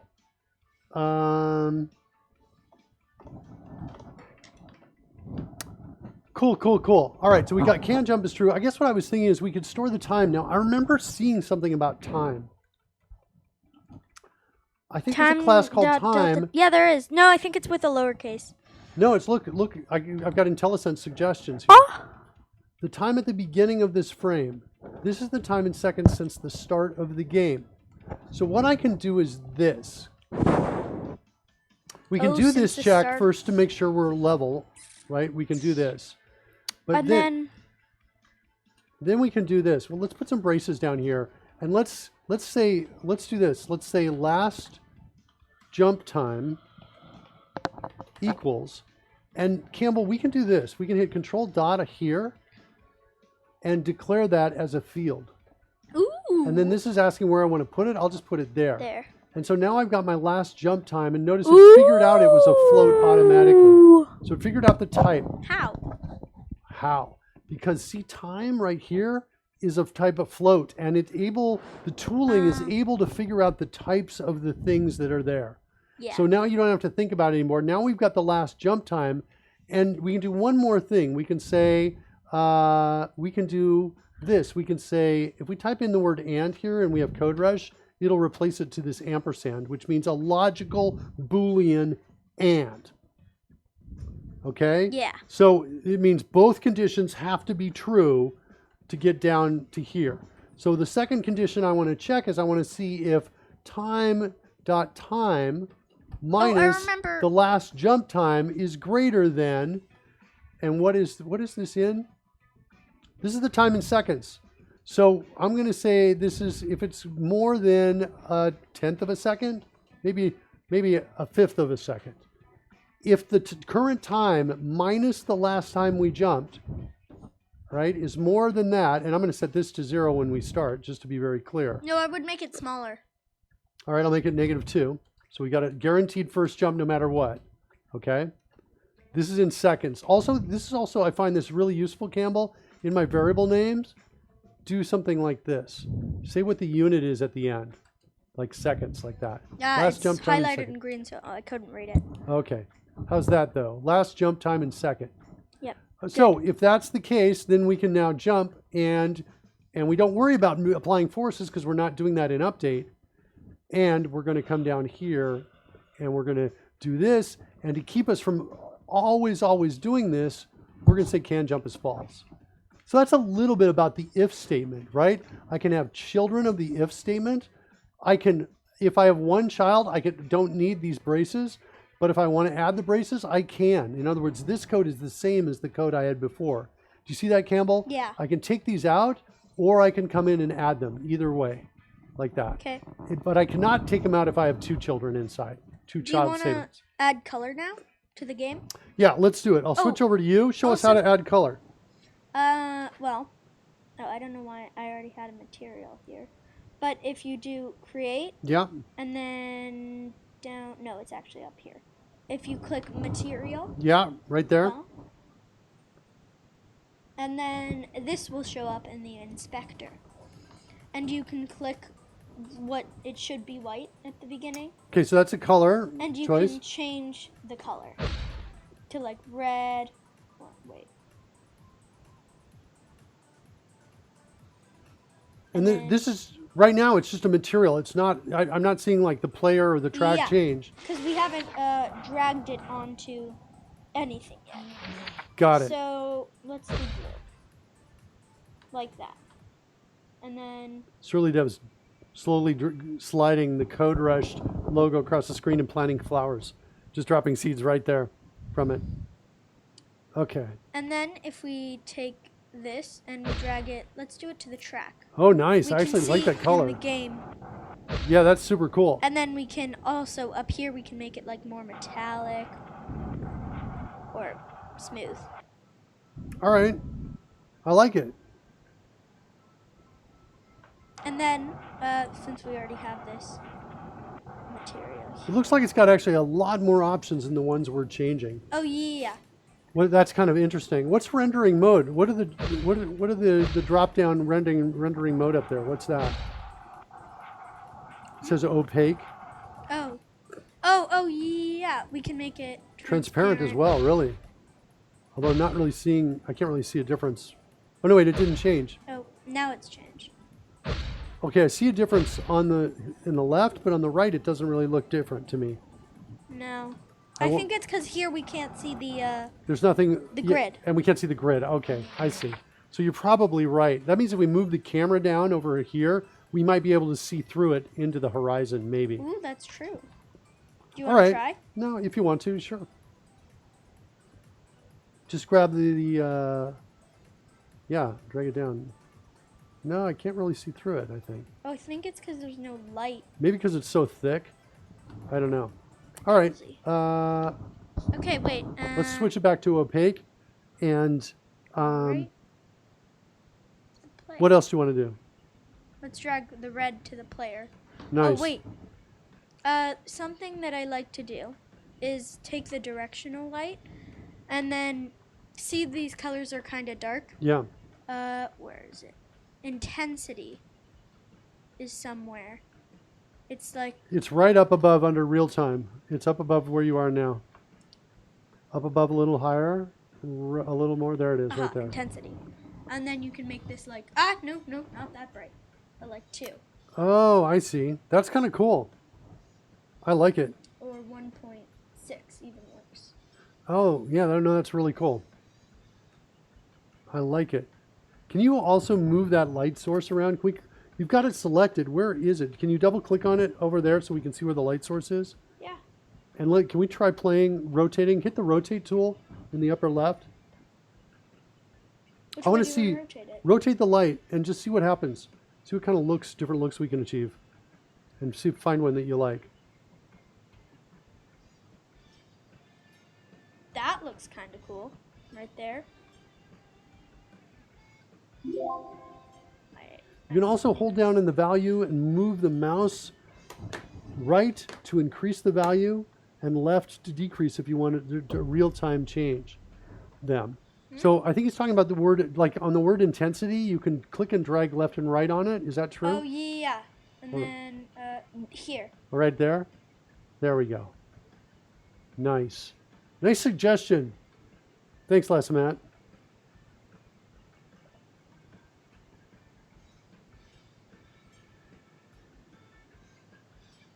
Great suggestion.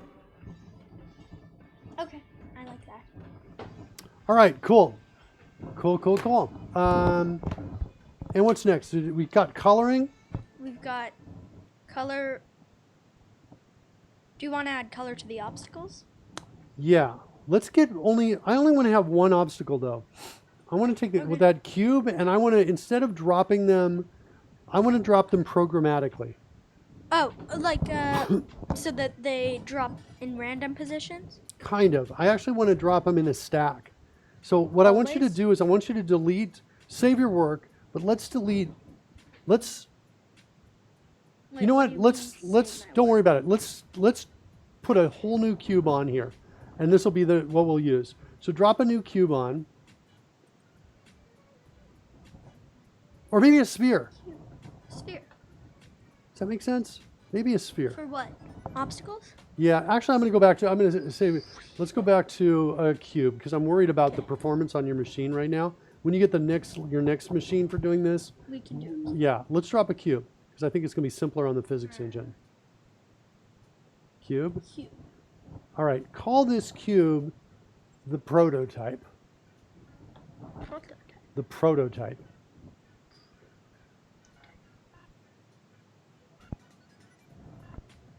Okay, and this is the one I want you to put a material on. Let's make it like orange so we can definitely see it. Bright orange. Create a new material.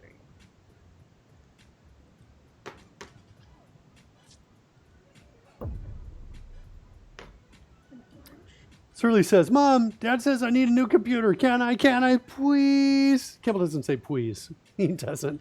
I'll wash the dishes every day for a whole year. Oh no. I never made that agreement. I don't know. It seems like it's right there. You're going to have to do something. All right, you got that bright orange. I like that. Kind of an amberish Oh, orange. did I not? Dang it. Ugh. What happened? Oh, you know why? Look at the box inside. That determines your saturation level. Good, I like it. Okay. Okay? Yep. All right, sweet. And drop that onto our prototype. Good. Where is that prototype? I don't see it. It's right here. Click on the prototype and let's actually put it off screen. I want it I want it behind the camera, I think, or something like that. Okay. So click on prototype over here and then let's go to its Position? transform. And let's make it like it's Z at negative 501 or something like that. Negative 500. I think you can hit the tab key here to go from one to the other. Oh wait, we're doing C. And then so make this negative 500. I just want this far Ooh. away. All right, cool. Well- Maybe make it 502. All right, it's behind the camera now. 504. Good. Okay. Now, the prototype is going to be we need to give it a rigid body so it interacts with the physics system, right? Yes, we do. So do that.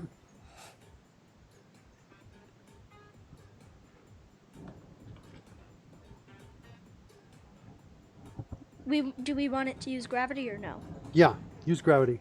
because I'm going to have it drop down from the top. On next week's show, Campbell, I want to set it up so that when it collides, it turns off gravity. So you have these cool explosions where they just shoot out. Okay? Or do you want to do what we were talking about for the other game and make it so that it turns into a bunch of little blocks that don't use gravity? Yeah, we could do that too. Either way, we'll do either one. Okay, so we've got the rigid body on it.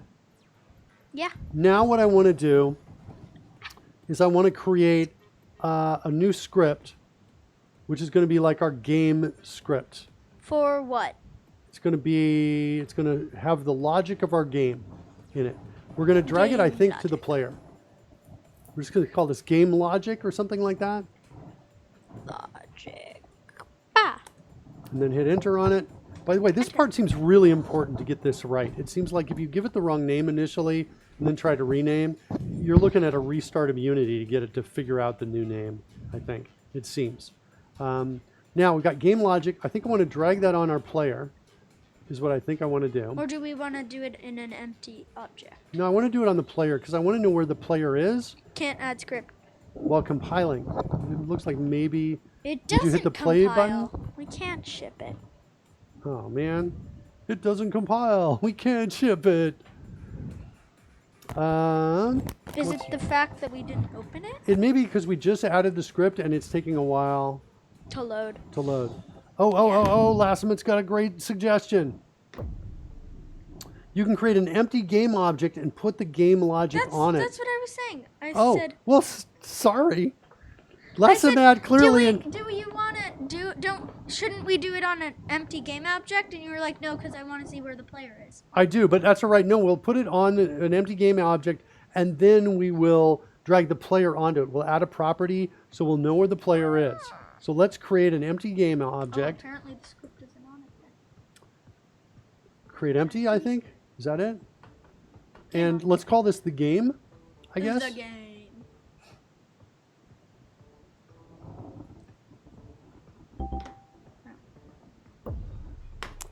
This is a message for you, Campbell. It says, Campbell, if I were you, I'd speak to my agent to see if they can get you a better co-host. Surly Dev. I would recommend Rory Becker or Lassimate. Well, currently my co-host is my agent, so I don't think that would work. Ha ha, I'm his agent. Sucker. Okay, 2 versus 1. Mark, we win the vote.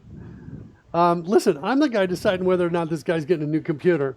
So, and I think somebody's going to be washing some dishes. That's all I'm saying. I think I know my new dishwasher. And his name is Campbell. Okay. All right, what do we got? We got the game. All right, cool. The Let's drag game logic onto the game. game logic. Rory is the true MVP, The just saying. The game. Rory is amazing. He is the MVP.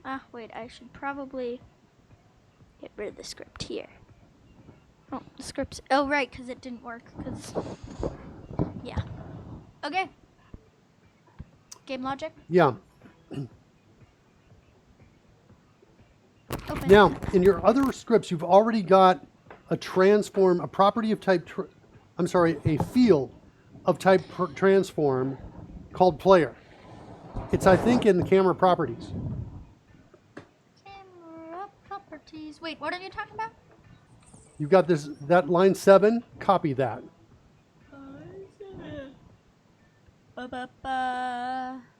Control C. To the clipboard, and then put it just here. Yes. So Control now V. we've got the player. Let's go over to, Unity. let's create another field here. This one is going to be private, and it's going to be of type float. So type in V for variable, and then F for float, Space. and then a space. Yeah. And then call this,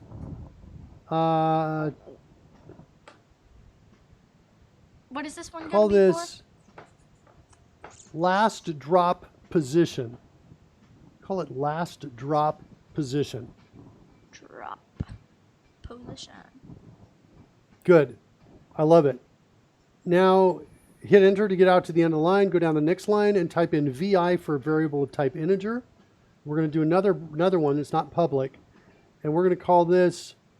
Oopsies. Control Z.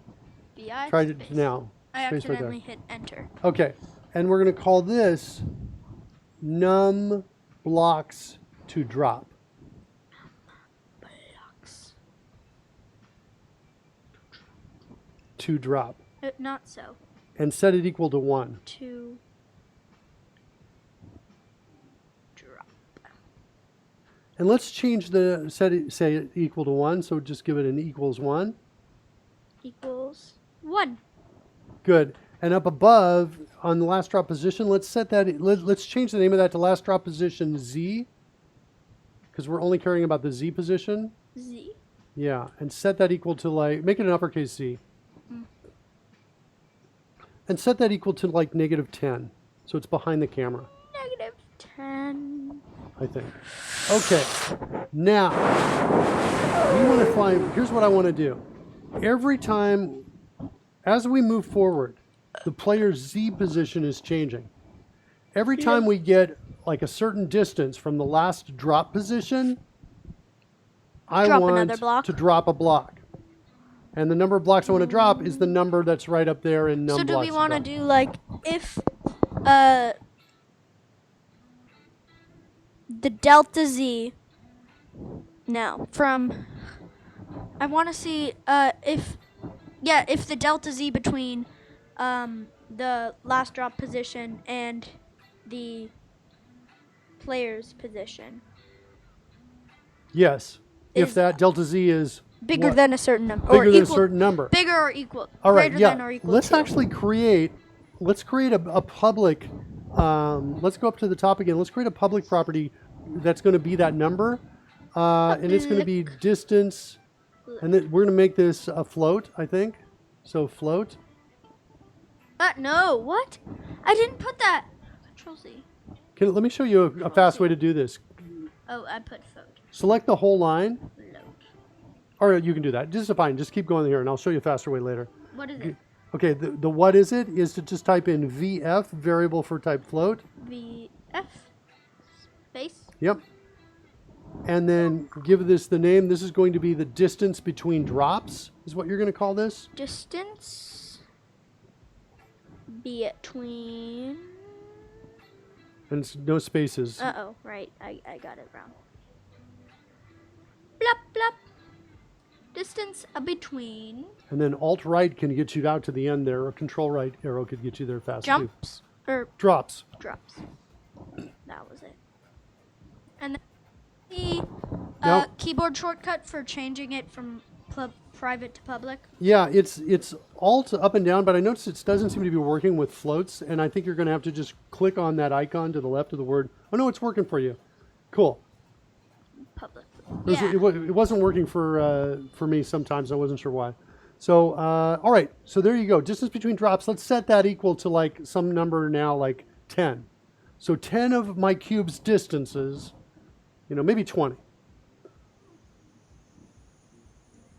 So we've got some variables here. One of them's public, distance between, or two of them are, the player position, distance between drops. Let's save and attach our player to the game logic. And then we'll come back and write the code. Why are the last drop positions why are they grayed out? They're grayed out because we're not reading them yet. We haven't used them yet. So that's okay. Also, there's an X in the upper right of your screen. You can click on that right there to get rid of the warning. No more. Unity, come on, open up. Sometimes I have to treat my computer like a dog because it's so slow. Or I not love so it. slow. I love it. But I'm like, no. That's the quote of the week. All right. What do we got here? We have It's assigned value is never the used. game. Yeah, that's okay. Click on the game. The game. Isn't that it? Yeah. And it's got this script, right? There it is. Player position. All right. Player position. Grab player and drag it. Oh, okay. Got I like to do this. got a smarter, faster way to then- do it. I don't have to hold it down. Okay, good. And now And it's more reliable. let's go back I'd say. and we've got that connected. Let's go. Let's save this. By the way, go into File and choose Save here.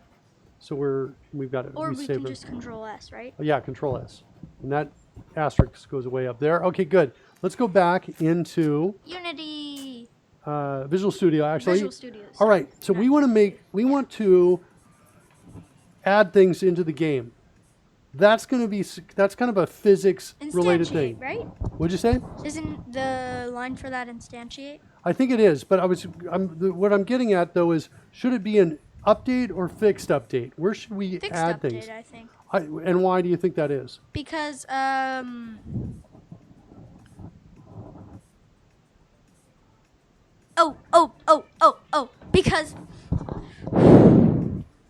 because we're constantly moving forward. So at like one in update it will check like one it would like check or not like that, but slower than in fixed update. So if we want it to be more efficient and always drop it in the right place at the right time. We have a finer should do granular fixed resolution in time. Fixed update is calling much faster. Yes. It's been called much faster. So we can just rename this to fixed update. And that Cool. should work. And now what we want to do is we want to drop it. So you talked about something called the delta Z. So we need to create a variable here to represent that. So type in VF for variable of type float. Up here? No, right where you are. Okay. This variable is going to be a local variable inside the method. BF. No. Space. Bloop. And you're going to call it, what are you going to call this? This is delta Z. Okay. Delta Z. And I like to, well, Move it. I know, I was going to say, I like to start my private variables. I like to make them lowercase. Oh. Yeah. Marcus, voice programmer, says Campbell's computer is running like a dog with no legs. Marcus, voice programmer, that's it. We can't take this they can't be talking about our computer like that, Campbell, can they? I think they can. It is pretty. Okay, that's Dog fair. with no It's fair. legs, Campbell's like. right. So we've got delta Z there. And what is that going to be equal to? That is going to be equal to. Yeah, Surly Deb is like, what? Is it one of those sausage dogs, those really long dogs with the tiny legs? Yeah, rolling. Is equal to. So how are we going to figure out the delta Z? What are we subtracting? We need to subtract the current player's Z position from the last time we dropped. What? The last drop position Z. Yeah, See that? no. We need to see we need to subtract player position from last drop position Z, right? Yeah, I think it's the reverse of that. I think the order is correct. You're going to start with the player's position because that's always getting bigger, right? That's the bigger number. Oh, so it's player position minus last drop position Z? Yeah, kind of that, but it's not exactly player position. I'm going to let you figure that out. Yeah, position. There it is right there, suggested, so you can hit enter. Or Position. Oh, is it player position dot position? I'm going to let you figure it out. Control space here. Try it, control space. IntelliSense. Yeah, position. Enter. Minus. What's it called? Oh, wait. It's player position dot position Z. Good. Good job. That's exactly right. blue, You would get blah. an error there that would say, sorry, I can't subtract a number from a vector, Yeah. right? From a vector 3. And then you'd be like, what? And then you'd have to go back and figure that out. But good job figuring that out. Minus last drop position. Yeah. I'm just going to go up here. W. No. Ah. The blue. Try double click again. There you go. Control W. Also, don't forget, Code Rush just allows you to click in it once and then hit Control C to copy. C. And then Good. you can. Minus. Let me show you one more thing you can do, by the way. What is it? Well, it's a Code Rush feature, but you have to kind of go back. If you get rid of, put the caret back on line 20, get rid of last position C, double click it and delete it. Oh, shift. What? Double click and just hit delete. Select it and hit delete, whatever.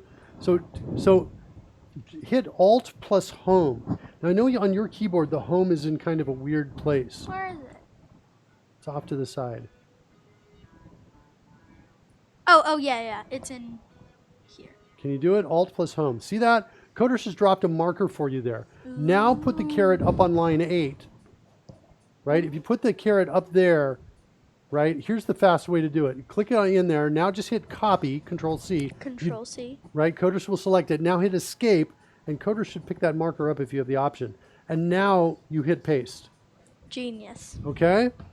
Now we figured out delta Z. What's our next question? What's our if statement going to look like? If delta Z, then 10. Well, let's start. Let's write it down. Let's write down our if statement. Let's write down the pieces we know. Right? Whenever we're doing like math or, you know, any kind of problem solving, Z. if you know you can write down at least the parts you know and do it in small steps. I find it's much better. So if delta Z is what? What are you comparing this to? Oh, is greater than. Is greater than? Yeah, it's greater than. A certain number, 10, because it's the distance between is greater than distance between drops. Good. So fill that in. Oh wait. There you Alt go. home? Alt home. Because remember that because you always want to go back home, right? So Alt home, come up there, Control C to copy, and escape to get back, Control and paste. There you go. So if delta C is greater than distance between drops, then now at this point, if I'm not sure what to do, I'll do this. I'll hit the letter B for begin for braces. Instantiate. Okay, but let's do this though. Do me a favor. Hit the letter B for braces. Space. And then space. Okay, so And now it's then- just kind of, now, because I'm not sure if I'm going to have 1 or 2 lines here or more. And so this gives me that freedom and it allows me to think here for a minute. So I think- So you're saying instantiate. Let's see if we can get that to work. Let's type in instantiate. If that just exists all on its own or not. I'm going to look that up while you type that in and see if you tell me if you find it in IntelliSense. Oh, there it is right Instantiate. there. Instantiate. Is it there Try a it. dot? Try a dot. It looked like it was a class. Control space. Maybe I was wrong. No, it was a method. It was a method. It was a a method. method? It's a method that we're inheriting from mono behavior. See up at the top on line 5, game logic descends from mono behavior. That method instantiate is up above us. Wait, something was just appeared. Game object. Oh, we have to put what we want to instantiate. You need to give it, now look, see it takes We need to make another variable, right? Yes, 'Cause we look, do. Here. That this is going it to be our says prototype. Object, whatever it is. Yeah, Our prototype. but I'm not sure. I think it's going to be a mono behavior.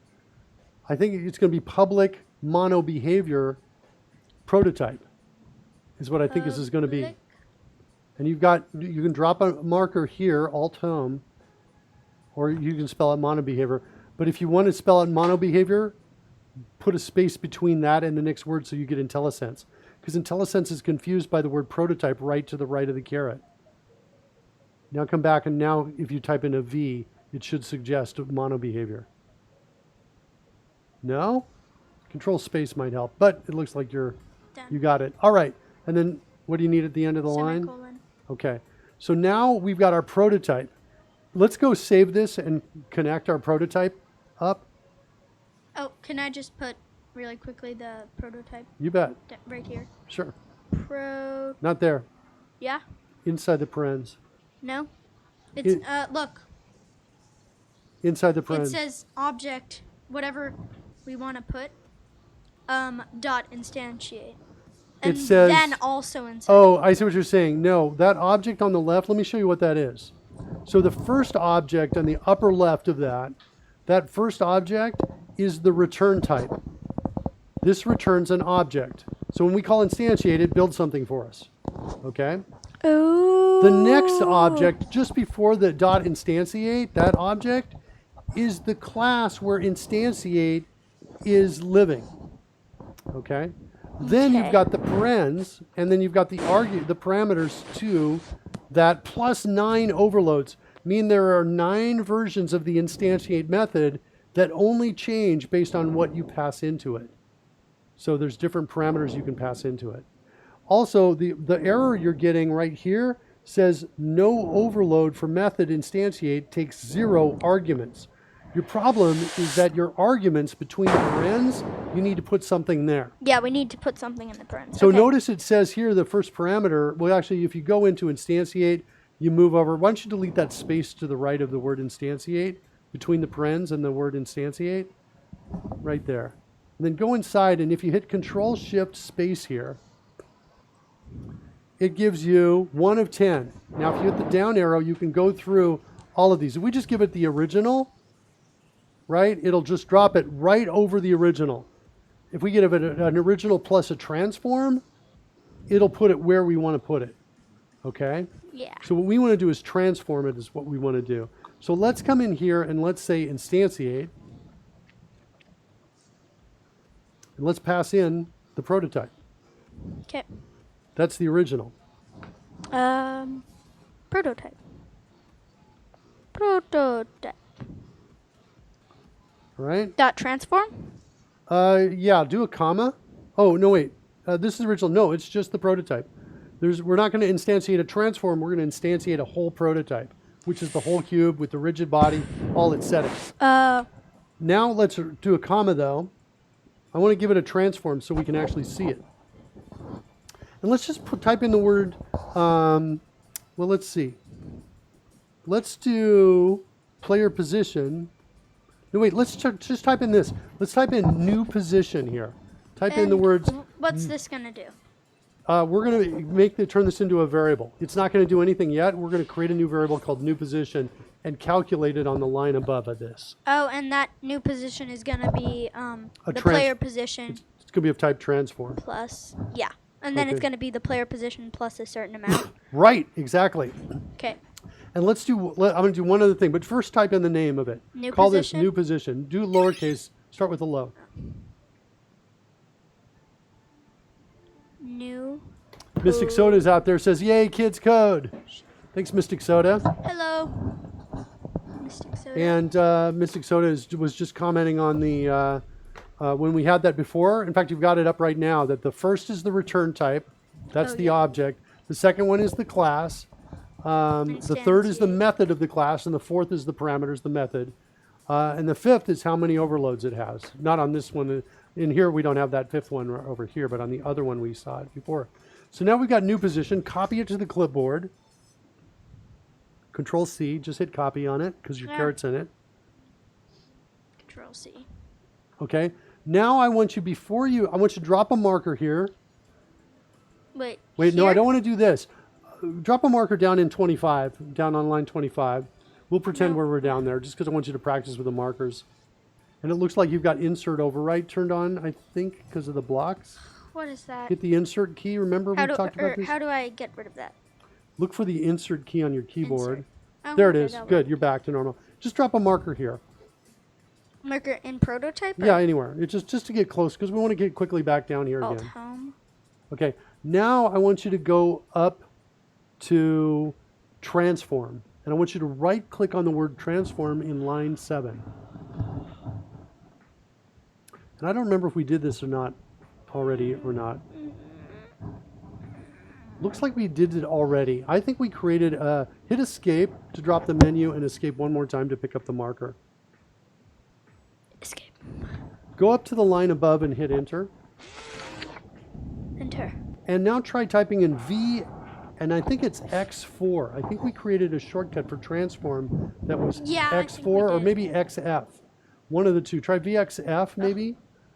VXF. It was X4. It was X4? Try it VX4. for X4. See what happens. That's it. So we made X4 be transformed. So now if we want a variable type transform, now call it new position. Paste. Control V. Okay. So many seeds. Now let's set it equal to something. What are we going to set it Is equal to? Oopsies, no. Well, we want to set it equal to. Oh wait. It's actually. Let's set it equal to. Hold on. Go back down into instantiate. I think we may want to work with a vector 3 instead. Hit Why? Control Shift Space here. Wait, Dad, why? Why vector 3? Yes. Because vector 3 is a position in space, and a transform is also the rotation and everything. And I think we really only want to modify that. Oh, okay. Go put the carrot. Actually, let's do this. Let me go. I'm going to live share with you. Okay. Is what I'm going to do, because I want to finish this, but I feel like you are. It's about ready time to shut it down, and I want to do that. I'm okay. So let me go live share. And it says joining. Just to show you my screen right up here. This is joining right up here. And getting close.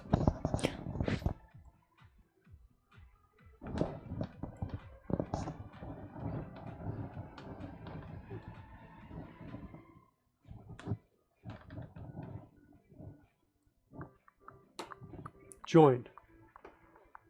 And now I want to see the code you've got. So I'm not seeing the code you got. I think you...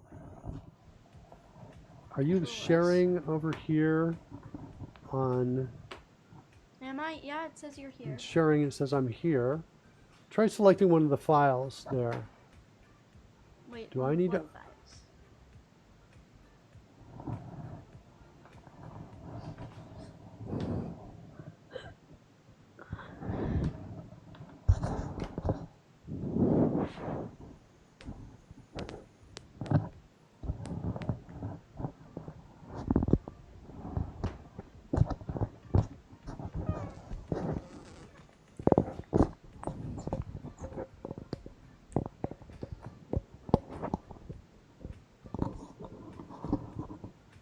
This is not in a file. You're not in a file right now is what it's saying.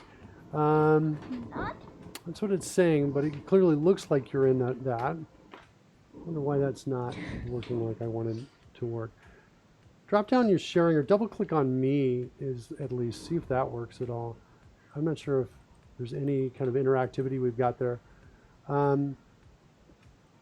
Try doing going to sharing menu and see what choices here.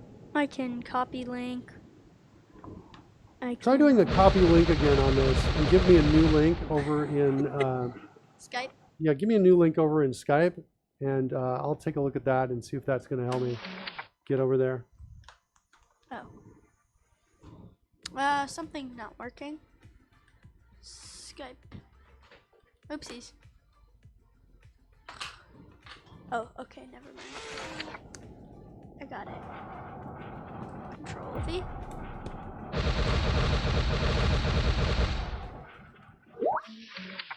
All right, I got a new link. I just clicked it. Oh, did I send 2 links to you? Nope, you sent me this one, which is the one plus the other one before. Mystic Soda says, in case you don't know already, an overload is a different form of the same function. It has the same name and return type, but the parameters are different. That's an excellent explanation, Mystic Soda. Thanks for that.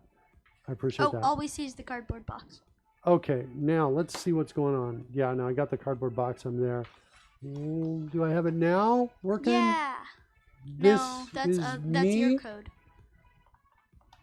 and this one says I've joined, but I don't see how I can see your files.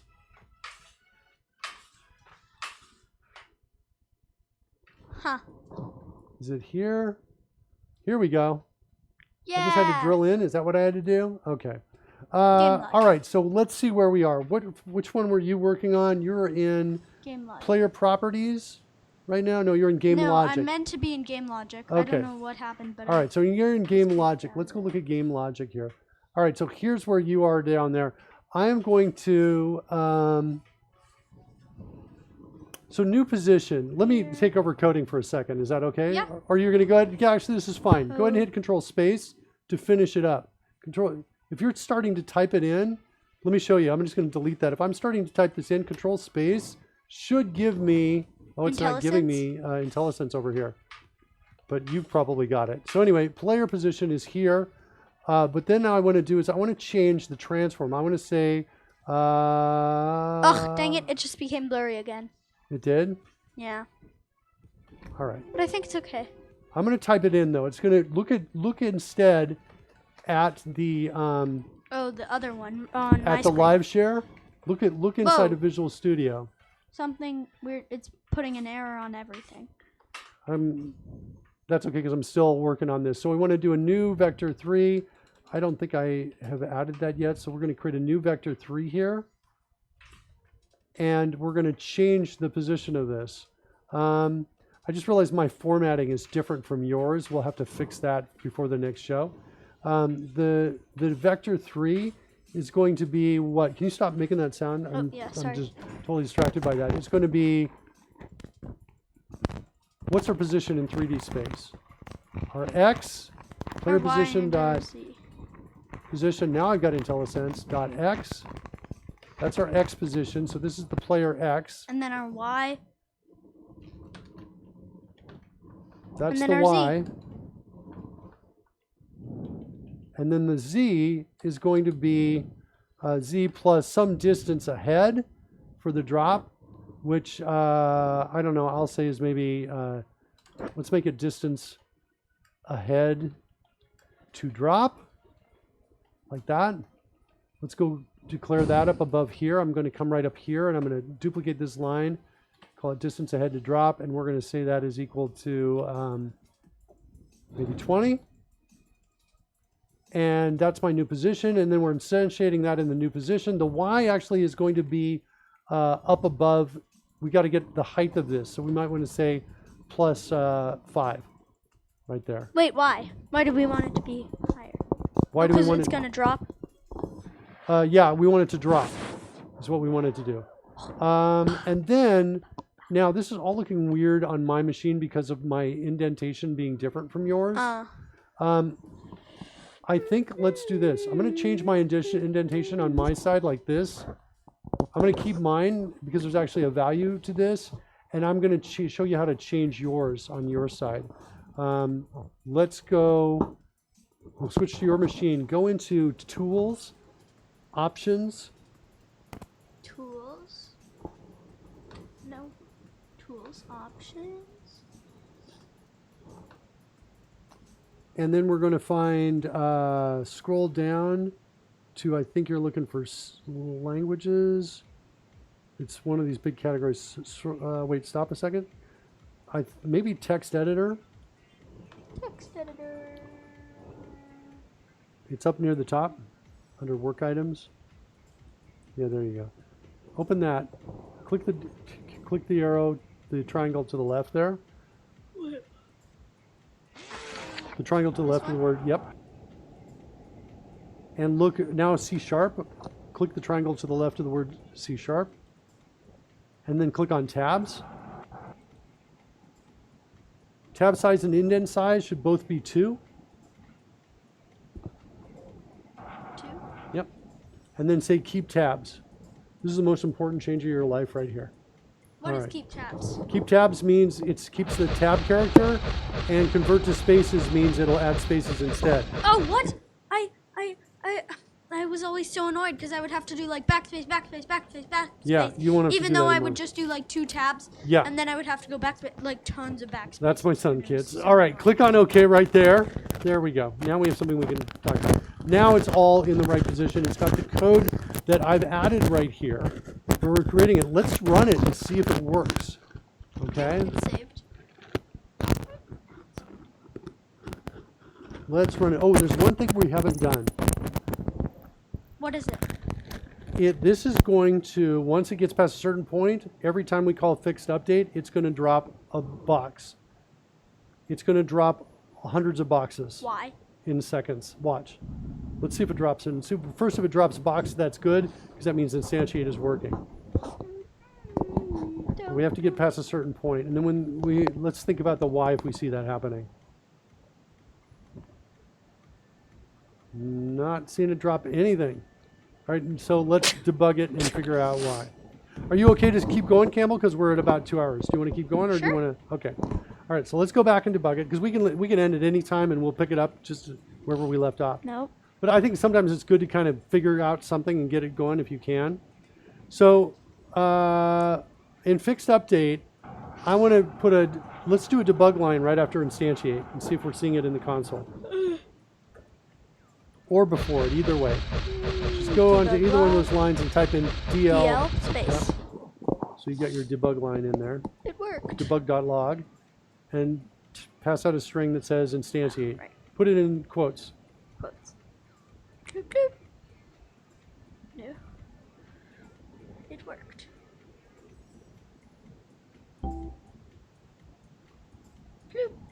Okay. Why is that not a default in Visual Studio? I immediately changed it. I think last Matt's talking about the tabs. The tabs, yeah. Well, I don't know why that is. But yeah, Kemble's got a brand new install, so we made that change. The other cool thing about changing tabs from 4 to 2 is you get more code is on screen, which is great on a live stream like this. Yeah. Good.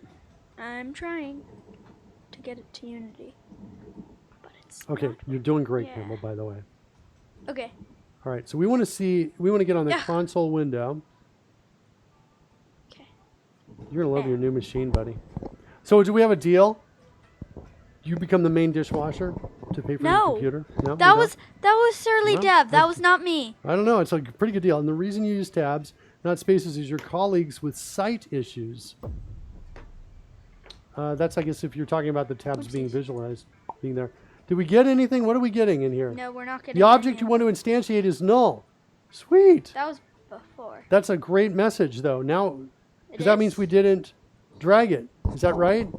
We didn't drag our prototype onto the game script. Oh. Right? Oh. Yeah. You know, we're trying to create nothing. All right, let's drag it over. Which is pretty hard.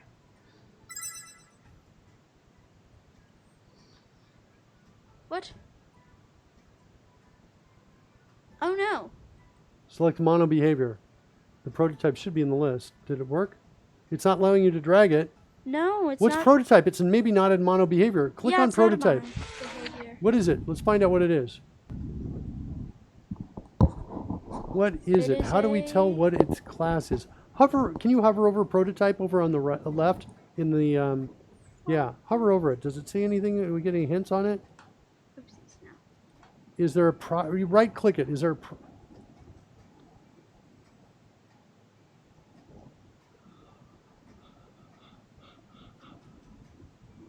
Rename, duplicate, delete, copy, paste, blah, blah, blah. what were the mono behaviors when we clicked on it? What were the ones that were mono behaviors?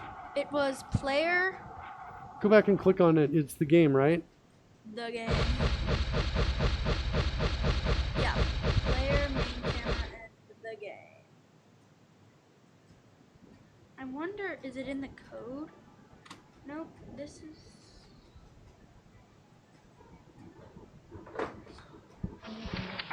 Okay, so it's not mono behavior. I think it's because those all have scripts. I think that's why those are being suggested. So use game object. There we go. That's Lassimat with the win. Lassimat just helps us out there. Game object? Yeah, use game object instead of mono behavior. So in the code, when we have that field, we've said it was a type mono behavior. That essentially meant it was a script. That was a bad suggestion from me. Bad dad. Okay. Yeah, Lassimat's the future co-host. Hey, look, we're just doing our best here, kids. So up on line 12. Line 12, yes. Not a mono behavior, a game Game object. object. So that's good to know. Thank you, Lassimat. Thank you, Lassimat. Future Object. co-host. Sweet. Now Oh, it says we have to... we don't want parens there. Get rid of the parens. All right. It's Uh-oh, it says something's wrong. I bet it's got to try with a lowercase o. I bet there's a no, it looks works. okay. It just took a moment. Okay, good. So save that. Control S. Surly Dev says, doing your best. I agree. Come on, Surly Dev. I'm going to win the dance party next week. All right. What you got? Back over to Trying Unity. open Unity. Yeah, it's open. Should be right. Dance battle. Dance battle. We've got to, you got to drag it. Yeah, Prototype. perfect. Good. So Yeah. now the prototype is the prototype. That should work. And now let's run it. Now, this time I'm winning. I'm going to plot some moves you haven't seen before, Campbell. It's going to be over before you know it. Here comes my move. You ready? Oh. Again. Guess you'll have to wait till next week. Next week, I'm going to win that. I'm going to win that. Pudding says, I heard dance battle. What do we got? Is it running? It's running now. Can you clear the console? We're waiting for it to start up. I think we're going to see hundreds of these things. All right. So at some point, we're going to start seeing these drop. If it's working. Uh-oh. Oopsies. I did something. I didn't see any of them drop at all. Nothing dropped. All right, let's go back and see why.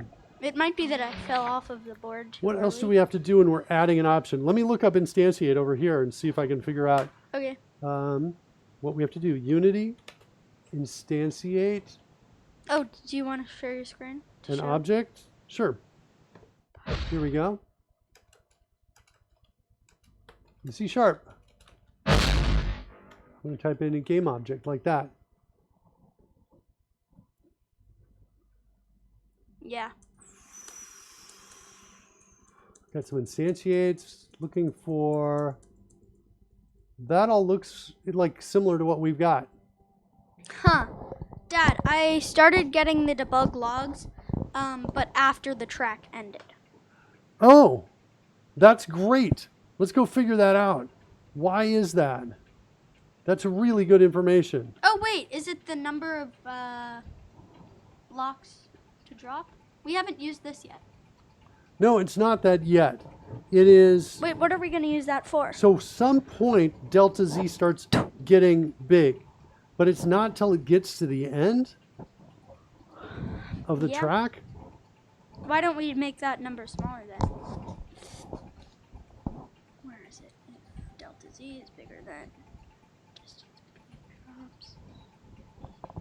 We have to make it smaller here.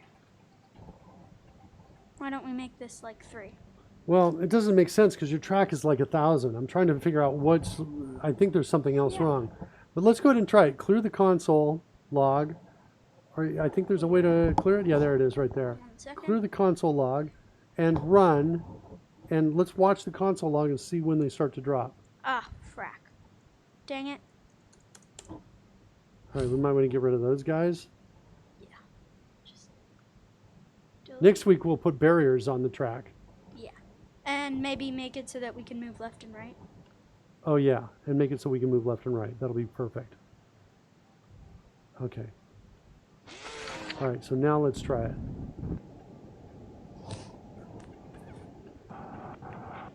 The debug log messages will help us see what's going on. Uh-oh. Make the corners.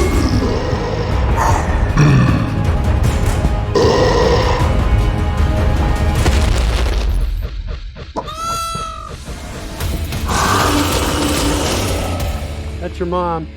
Check pause and says, bank the corners. In the house. Yeah, again, it only works when we got off the track. It's only when we go off the track? Yeah. What's wrong with the Z? Like, It's like we're looking at, it thinks we're looking at the Y, but it's the Z. Isn't that weird? Let's go look at the code. It's as if we're working with Y, the Z, Wait. not the Y.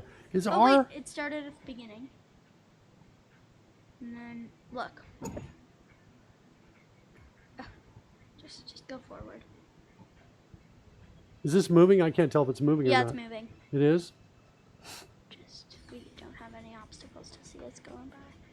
See? And then bam.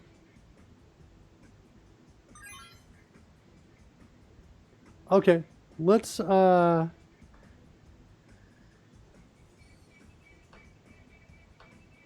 player position Z. Oh. I think I know what the problem is. Look up at, go click on the player and look at its position in Unity. The player.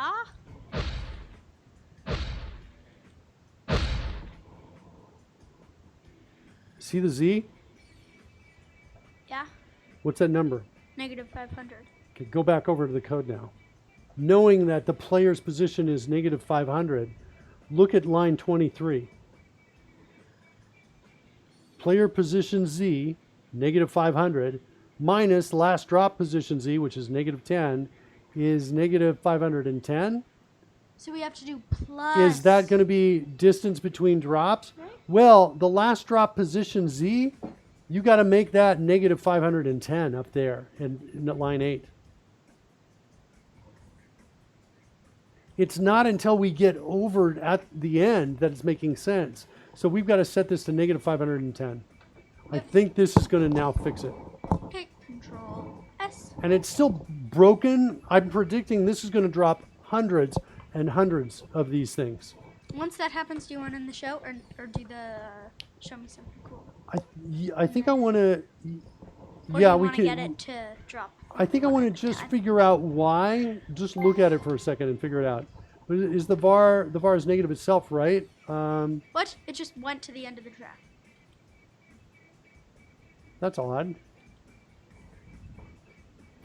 Design Patterns is asking, is the variable itself negative, right? Negative 500 minus 10 is negative 490.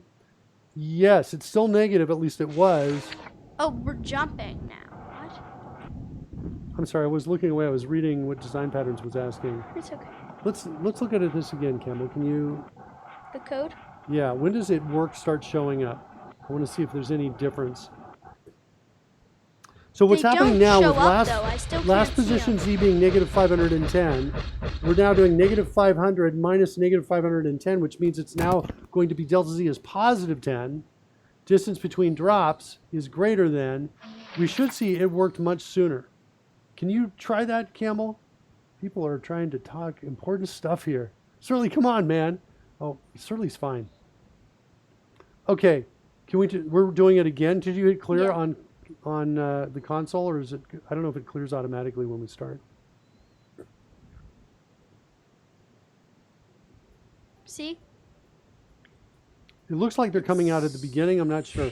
So, are you telling me that the game is looking like it's that the player position is jumping? Oh wait, I know why it's happening. I know exactly what's going on. Let's go back into the code. This has to do with something called references. I want to go down to Wait a minute, I saw that in Tools. Yeah, so here's what's happening. Reference. Hold on. Let's talk. Let's just look at the code for a second. On line 26, we say transform position is equal to player position. Yeah. We transform new position is equal to player position. That's the position But of we the want player. The player. Then look what we do. Even though we've stuck it in another variable and we're modifying the other variable, we're also modifying the player's position. We're now telling the player that the player is going to jump up by 5 and move ahead by 10. Right?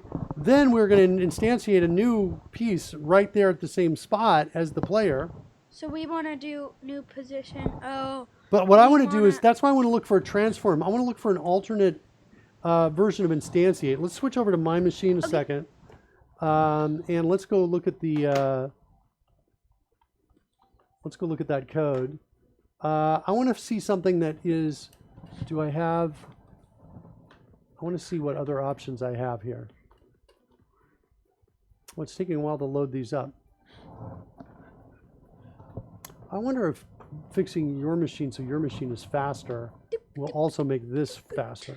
The I'm code. looking for alternates to instantiate that take just a transform. Oh. Wait. Yee, dark theme. 7 of 10. Okay, here we go. So we have, I'm just using the up and down arrow to look through these. So I have original transform. Oh, I know what we could do.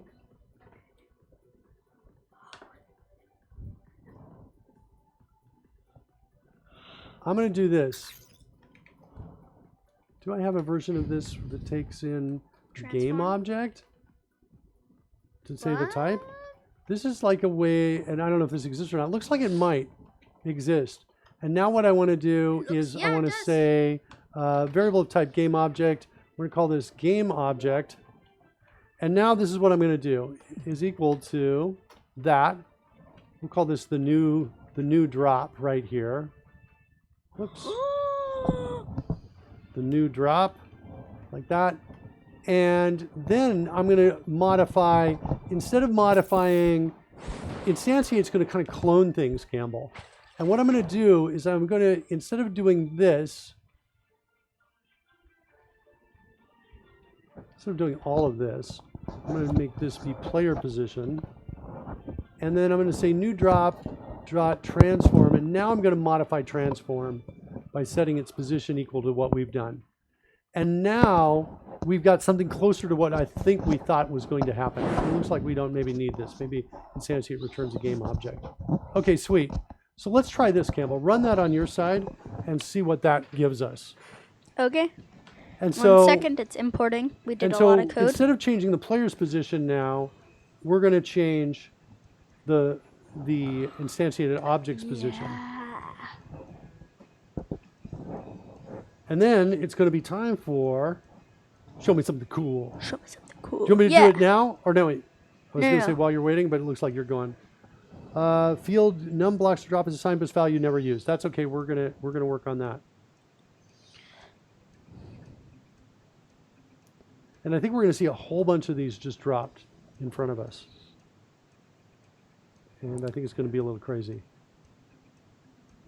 Oh, yeah. There you go. Okay, why are they dropping like crazy is the question. Look at them. Look at that line of boxes just dropping. That looks so cool. Yeah.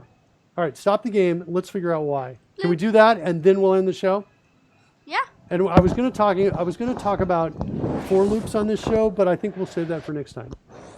Is that cool with you? Sure. We'll make this show about. Oh, also, I forget. Did you say what static is? Because Oh, no, I haven't. Said... Let's talk about static, too. I'll talk about that as well. I'll do it when it's my turn to show you something cool. Last Minute's got a couple suggestions for us, by the way, Campbell. Look at this. Waiter neon dot identity. Campbell, look at Yeah, I see my it. screen right there. Prototype new vector 3. So that's my transform. And then the X, Y, and Z. quaternion, as I understand, is the rotation. So quaternion dot identity means it's just it's like the identity being 1. The identity property of multiplication is 1, meaning if I multiply it by it, it's always going to be the same. I think quaternion identity means it's facing the same direction every time. Okay, so it never wrote. All right. So he also says, that's how you usually do it. So it's instantiate object position, comma, rotation. That's what would be simpler than what we're doing. Yeah. I think we'll fix that for next time on next show. And he also says it's always a nice idea to log the values of computations so you actually see the actual result, not the one you think it should be. I think that's a good tip, especially if something's not working. Okay, so now, so he's saying log the values. The question is, why is it, even though we say debug log it worked, why isn't it working? Why is it creating them every time we make a call to fixed update? Huh. And this may not be fair to ask you because I know you seem like you've already been going for 2 hours and it feels like a good time for a break. And if you want to break, go ahead and say it. But think about that if you want to. Every time we call fixed update, once we pass the distance between drops, every time we come in here, we're getting it worked and we're generating a new block. Design Pattern is asking, are you creating a new drop on each frame? Yeah, we're kind of creating it. What we want to do is create it every time we pass a certain distance between the drops. And how are we calculating that delta Z? Look at line 23, Campbell. The clue is there.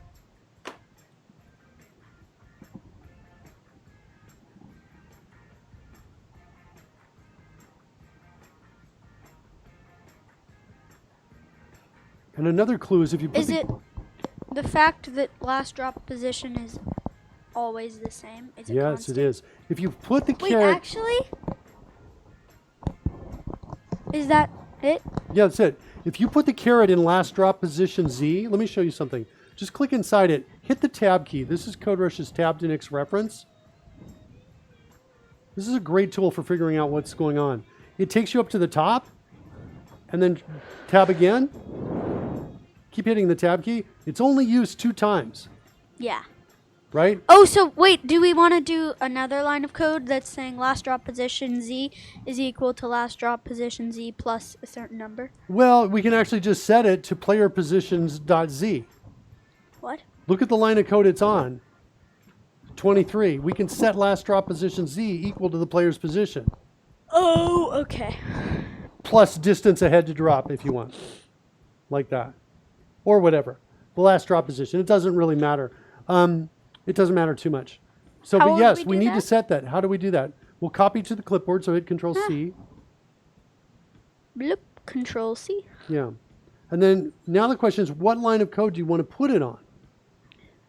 I feel like we should do it right here. That's what I thought you felt. It's not there. If we make the change, remember, code is executed in the order it's seen. Okay? Oh, so we want to do it at the bottom? Well, you can do it anywhere inside this block, but you don't want to do it outside of this block, the if block you're in right now. Because here's the thing, if the distance is the delta z is greater than it, then we want to drop it. What? This is not making sense, I think, right? No, I want it's you to not. think about it instead of me saying anything. So let's try it. Let's try it where you want. We can try it up above and see what happens. Okay. Well, what do you think is going to happen? If we put it, well, let's try it. We can easily copy the line of code. Let's put it here first and talk about that. So let's talk about that. Say last drop position Control V equals, is equal to. and then just copy that right beneath you. It's just move down and copy that player position dot z. Player position dot position dot z. Oh, wait. That's what you want. Control C. Not quite. Control C won't quite get it for you, but you Control can use Control W, W, to increase the selection. W, Now hit copy. Control C. Now Come go up and paste here. it. Control V. Yay! Okay, so let's end semicolon. Ah, no, not that. All right. So you're the computer. You're hitting line 22, right? You're like, okay, no Bah. worries. You hit line 23, last position Z, that's equal Oh, to then player. it's 0. Right. That's why I can't put it here. So let's copy this whole line of code and figure out where it Blah, goes. blah, blah. Control X. All right. It doesn't go there. Where do you want to put it next? You put it there. I'll be the computer, and we'll see what happens. Then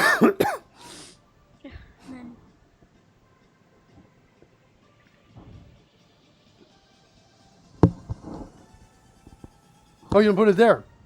That's the winning piece right there, I think. And now you've got anywhere, in fact, anywhere inside this if block would work. If you put it outside the if block, you're going to add it every time, and I don't think you'll ever, I'm not sure what will happen exactly then. But you only want to change set the drop position when the drop actually occurs. yeah. All right, let's run that and see if that works. Control S. Control S. Don't forget, a good tip, kids, is to save in Unity. Right, Campbell? Always save. Always save when you're in Unity. And I would suggest as soon as you're done with Unity, close it, save it. Because what I did is I restarted my computer at one point, and it didn't ask me if I wanted to save because I wasn't directly closing down Unity, and so it just closed Unity without saving. Yeah, so we see had that to asterisk? put See this all together. Yeah. Show them how they can tell if it Right needs saving. here? Yeah. Sorry, it's like in Visual Studio.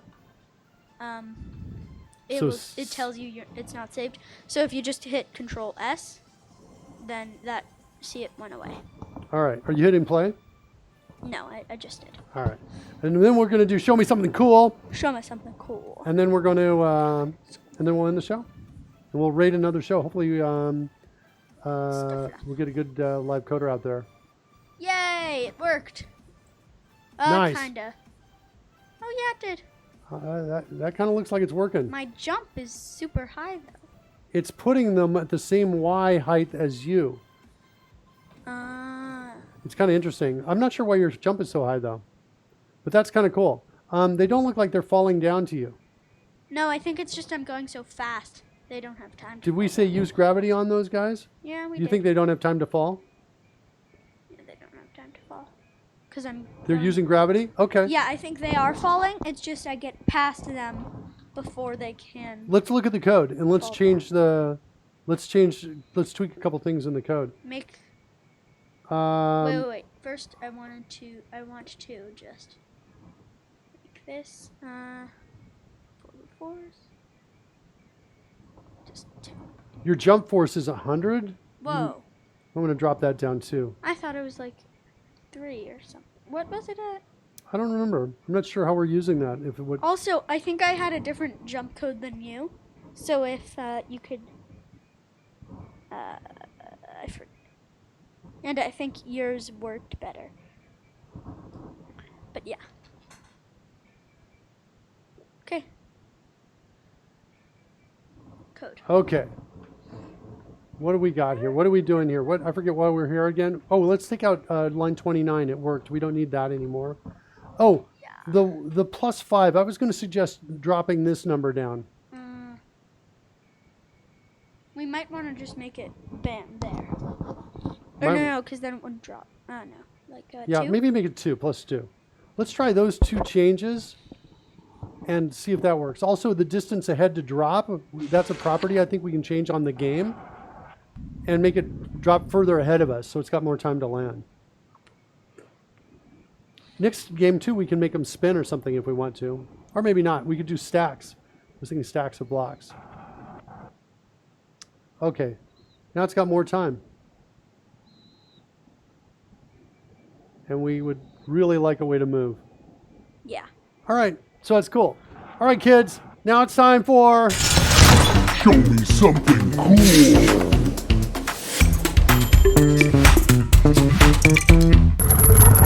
Do you want to go first? Or no? I was My going screen's to... already there, I got so- you going first just in case we pick the same thing. And if we pick the same thing, I want, you know, I want you to be the one who goes first, just in case. Okay, so you know how I think we've done it on the show already. We've made changes while we were playing, Right. and we didn't notice we were playing until after we made those changes. Yes. So we had to stop playing and then make those changes again. Well, if you hit edit and then down here preferences, Yes. in general, there will be the play mode tint, and then this, and you can change the color when you start playing. So And what's that change? That changes the color of the what? color of everything around. Oh, okay. That's awesome. So now, if we start playing, look. Oh, wow. That's so much better than my tip. That's awesome. I love it. Yeah, my tip's going to be really sad compared to that. You're going to be like, you did not do your work. You lost the dance contests. You lost the Show Me Something Cool competition. Lassimet says, that is something cool. Nice. Nice, nice, nice. All right, here's mine. Mine is not that exciting at all. I'm going to start crying now that I think about it. Hold on a second. Let's get over here to Unity. You can, here's my tip. Let's go click on like the cube. You can come in here and you can say things like an expression like 3 times 3. Oh, you can? Yeah, I can do that. 3 times 3 like that, and 3 times 3 if I want to. Like I that. didn't know that. You know, or I can say 3 times, you know, I could say like 10 times, 25, right? Like that. So I can do those kinds of things. I can put expressions here. So I don't know, not as good as yours. Yours is so much better. All right, next time I'm going to work harder. All right, kids. That's been an episode of KidzCode. Goodbye. Let me do Let's start a raid. Let's do a raid. And let me go hit the right buttons over that to get that raid going out there. And let's see who we got from the Live code. the stream team out there. So Lana Lux, we can go send it to her. She's kind of interesting. She does game design. And we'll go do that, kids. Thanks so much for being here. Thanks, Lassimat. Really appreciate it. Design Patterns, Mystic Soda, Sex Positive, with the Campbell's Cooler. Let's see, Lassimat, I think we said thanks to you. Design Patterns. Who else is out there? Sana, thanks to Retro CRT. And Surly Dev, of course. Appreciate everybody. All right, kids. We will we'll see you next time on KidzCode.